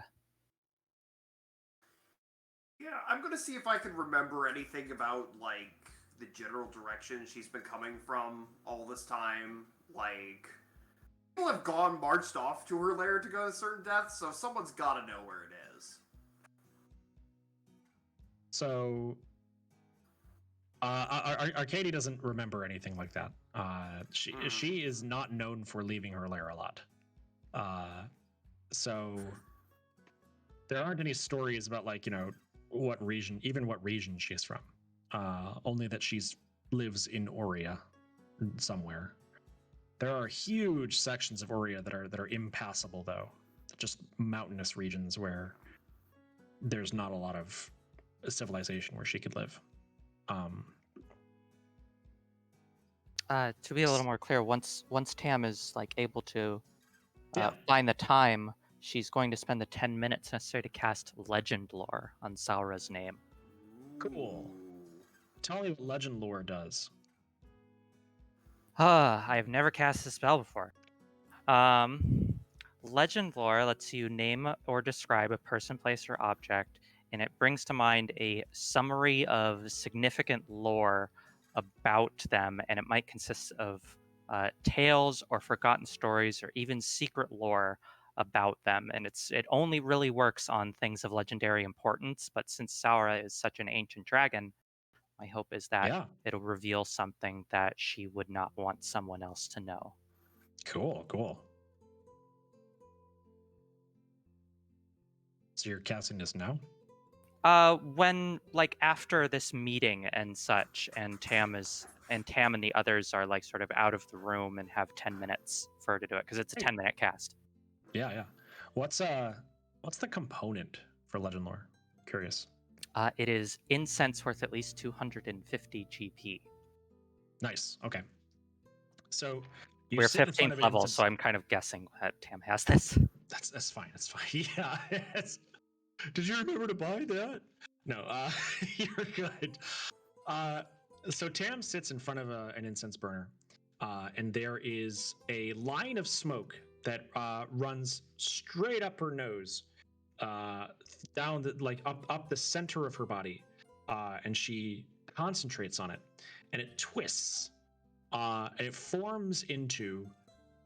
slowly forms into a story. There are words spelled out in the smoke by subtle winds that shape it. And you find a story in the smoke. There is a story about a younger dragon. Before she was ancient, Saurwa came from the ancestral homeland that all dragons come from, some 700, 800 years ago, when the lodge houses of Oria were fairly new. There were fledgling species, only uplifted 7, 8 generations ago, that were trying to make their way in a harsh environment. They were pushing farther north than they had ever pushed before. And there is a story about a newly formed lodge house who had a prosperous summer, who found a new gold mine and were really on their way to becoming one of the most prosperous and numerous lodge houses in Oria of that time. And when winter fell, the dragon Saurua came to them and they fought her. She was nearly killed in the fight, but all of them were killed. And it's said that she brought a mountain around this lodge house, that she reshaped the land itself to make this lodge house her home because she liked to remember the violence that had taken place there. And she, over the course of centuries, built this lodge house up and added to it and kept its basic structure the same, but filled it with everything that she would need to keep others out. The name of this lodge house you are familiar with. There is a place to the north called Omsk. And Omsk shares its name with the lodge house in the story. And it just so happens that Omsk is built against a mountain range that is impassable. There's not a lot of precise mapping even of this place. And that's what you get. I think I know where her lair is. She's going to convey all of this. Not just to the party, but to Cole as well. Cole looks guilty. He looks visibly guilty that you are going to do this for him. I see.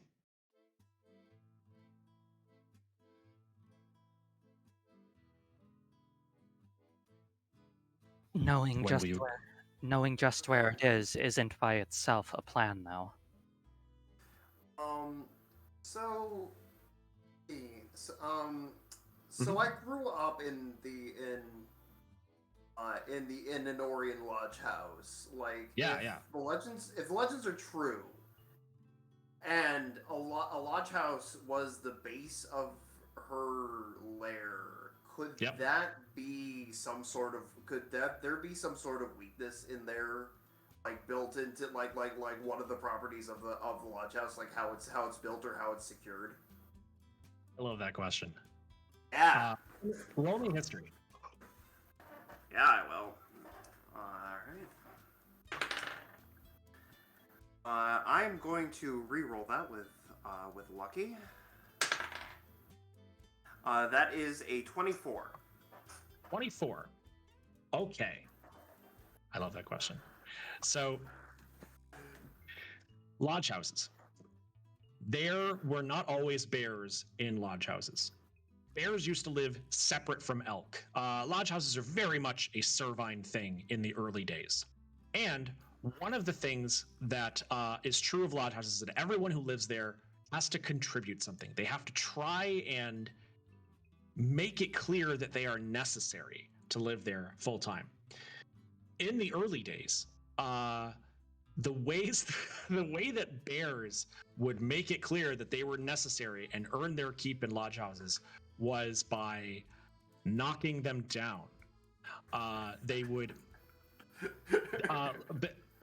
Ursines are in charge of the early Orion siege weaponry. And they would go to lodge houses and say, "Let us in and let us live here." The elk would say, "Hell no, go away."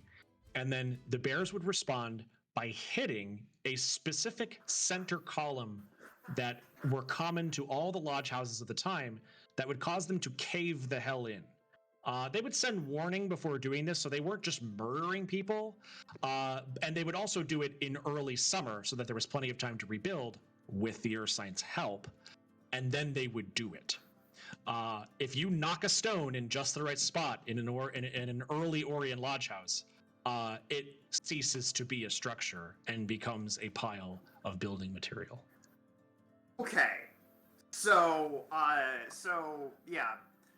Orchidea goes to think about this, and he just has this like moment of realization, and he goes and he explains this, and then he says, "So, I got this idea. I'm gonna knock. If we could get in, I can knock this place the fuck down, and it's gonna be grisly." Now, question is, if Dragon gets buried, is that going to be enough to deal with that curse? I don't think that's going to be enough of a story, but I want to do it in a way that's just so that she's called out, so that we can shift the narrative and maybe get rid of this thing and just be done. Would just killing her be good enough in this whole landslide thing? Be good enough, or are we going to have to do this real clever? Oh, there's no guarantee that a curse necessarily ends with the death of one who cast it. She may need to do so willingly. Yeah, so I'm thinking collapse her entire fucking mountain as a way to call her out and challenge her. Make it the story that she's to make her give up, not making the story collapsing on her and killing her like a little bitch. She'd probably Something like survive that. anyways, given how old she is. Well, yeah. I am being like really optimistic that this is going to be like the one hitter quitter of a plan. So yeah. So plan is sneak in there, collapse it, get out, and get out. Pretty confident we can do that part, and then call her out on her bullshit, and then do a fight. Perhaps she will be willing to drop the curse if we threaten to destroy her trophy. Ooh, I like that. Yeah, like not do it, but say we will. I don't know a lot about dragons, but I know they like their possessions. Yeah, I can do some threatening. Good at threatening. And then we kill her afterwards. Yes. Slow really? down. Come on. No, she Really needs want to murder? She's an ancient. She's a She's dragon, like- right? she- A white yeah. dragon. She needs to go. Hey, left that part away from me. Dungeon's different. This isn't the dungeon.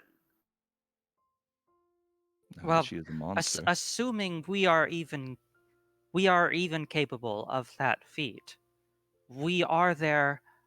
Our goal here is to lift this curse, not just to slay her. My goal is to make sure she can't do anything like that again. Look, make her the offer. She's gonna say no, but I'm gonna make her. But I'm gonna make her the offer. I promise myself I'm gonna try.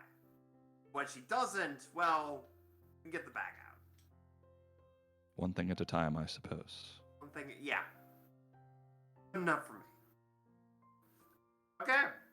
So what are we? Anything else that we're going to need to sneak into through a shit ton of traps to touch the right stone in the right place?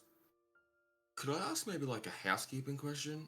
Just to make sure that we got all our bases covered. Cole, you have tried looking for someone with remove curse, haven't you? Cole nods. There have been efforts to remove the affliction on me for several years after my son was born. We sought various types of medicine, both of our god and of yours. It was effective for a time, but eventually the curse returns. I didn't bother because I somewhat assumed it wouldn't be very effective, but if it does have a temporary effect, would you like me to cast Remove Curse in the morning before we leave? When the curse is removed, it makes its return more difficult to bear. Unless it is permanent, I will decline your kindness. If that's what you wish. Just figured I'd check. So, what do you want to do? Okay, so we have something to deal with the dragon breath, and we have a plan. Sneak in, get near the right stone. Make a threatening offer. See what happens. This is sort of like just trivia, but before the night is out, Tam will visit one of those greenhouses just to see it before she goes off to possible certain death.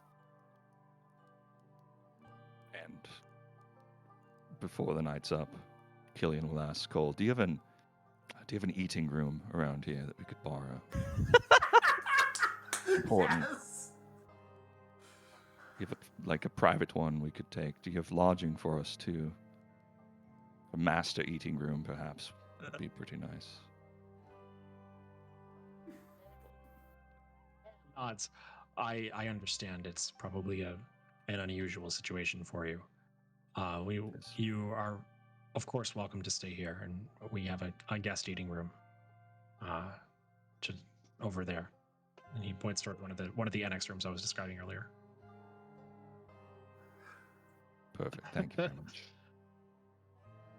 Do you want to go in the eating room? I want to go in that eating room, absolutely. Do you take the lunchbox? No, there's probably food in there. Do you want to take a Lunchbox is for newspaper or later. something? Like Something to pass the time, I presume. You go in there and there's alright, a bunch of shampoo bottles for you to read. Oh yeah, no, and like a Pearls Before Swine comic book, if you have one of those. Read that. you can read the nutrition facts while you eat. Perfect. So no. You go into the seating room, and it's a 5 by 5 foot room. It is nicely decorated, but chaste. There is a kneeling pad in front of it looks kind of like an altar. There's like a small cabinet sitting on a coffee table, more or less. And inside the cabinet is food that is cooked at the beginning of every day and put in there for whenever someone needs to eat. There is tea to drink that is brewed at the start of the day, all under small burners. It looks like something that is kept subtle, something that is kept discreet. There is a place to take clean dishes and a place to put dirty dishes. And yeah, that's what's in here. Killian will spend some time in the eating room. People can hear him push the table a little bit so he can climb up because everything's a little too big for him here. Yeah, everything's just like taller. He's So standing- it's like a regular dining table almost for him. yeah. All right, so you spend some time in the eating room. There is a 3-course meal, but it looks like they don't spend a lot of time thinking about cuisine. Everything is it's varied and it's good to eat. Like they do eat good stuff, but it's the Beast World equivalent of a TV dinner. They eat enough different things that they don't get bored of it, but they clearly don't devote a lot of attention to it. They all eat like bachelors. So there is a dessert though. There's like a little brownie. Yeah, there's a brownie that's been baked into one of the compartments, and it looks good. Oh. I'll eat it. Yeah, I've had maybe worse. there's like hot applesauce, maybe. Oh, man. Maybe I'll leave that one. Some So yeah. saltines. Salisbury steak, instant mashed potatoes. So Killian does his own brutal moose episode and then puts the food away, and then it reemerges from the eating room. That's pretty nice, Cole, actually. Cole nods. Do you feel better? I do. Thank you very much. If you need more towels, let me know. Could probably use an extra one, actually. Tam eventually apologizes for having eaten an orange in front of him earlier. Oh yeah. Cole shakes his head. Jackals who leave our cities are accustomed to your culture. It is unusual to me, but I am not offended. I appreciate you leaving it among your possessions while here.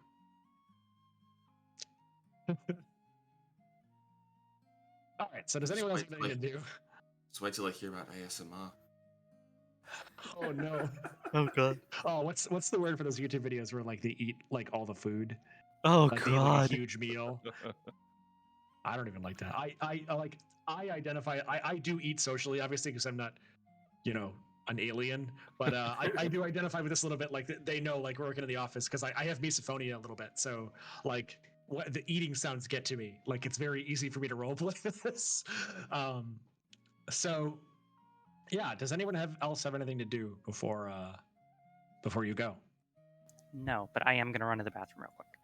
Okay, yeah. Let's take a 5-minute break. I guess we'll go to 12:30. If y'all are up for it. Yeah, If that's not, okay, we can leave it here if you wanna come back for the second half next week. Maybe. Is the two-parter acceptable? Like I would be down for that. I'm okay with a 2-parter. Franz, what do you think? I'm sure. Franz lurks in the background, our producer. But yeah, I mean, it's up to y'all. Yeah, okay, cool. He says that's good. Well, what do you guys think? Everyone's okay I with can do that. This part's fun. I'm more than happy to do a 2-parter. Okay, I gotta go to work in half an hour. Yeah. Oh, jeez. Okay. Yeah, then we'll leave it for next week. So next week, you will go to Salroa's lair, and we will see what happens. We will see if we can liberate Cole. Thank exciting. you everyone for playing this week. And I'll see you all next week. And you out there in the audience, thank you for watching. Thank you for watching. Check out the other fun Nerdsmith shows. I am Colin McGuire, and I am signing off. Thank you. Say bye, everyone. Bye. So long, everybody.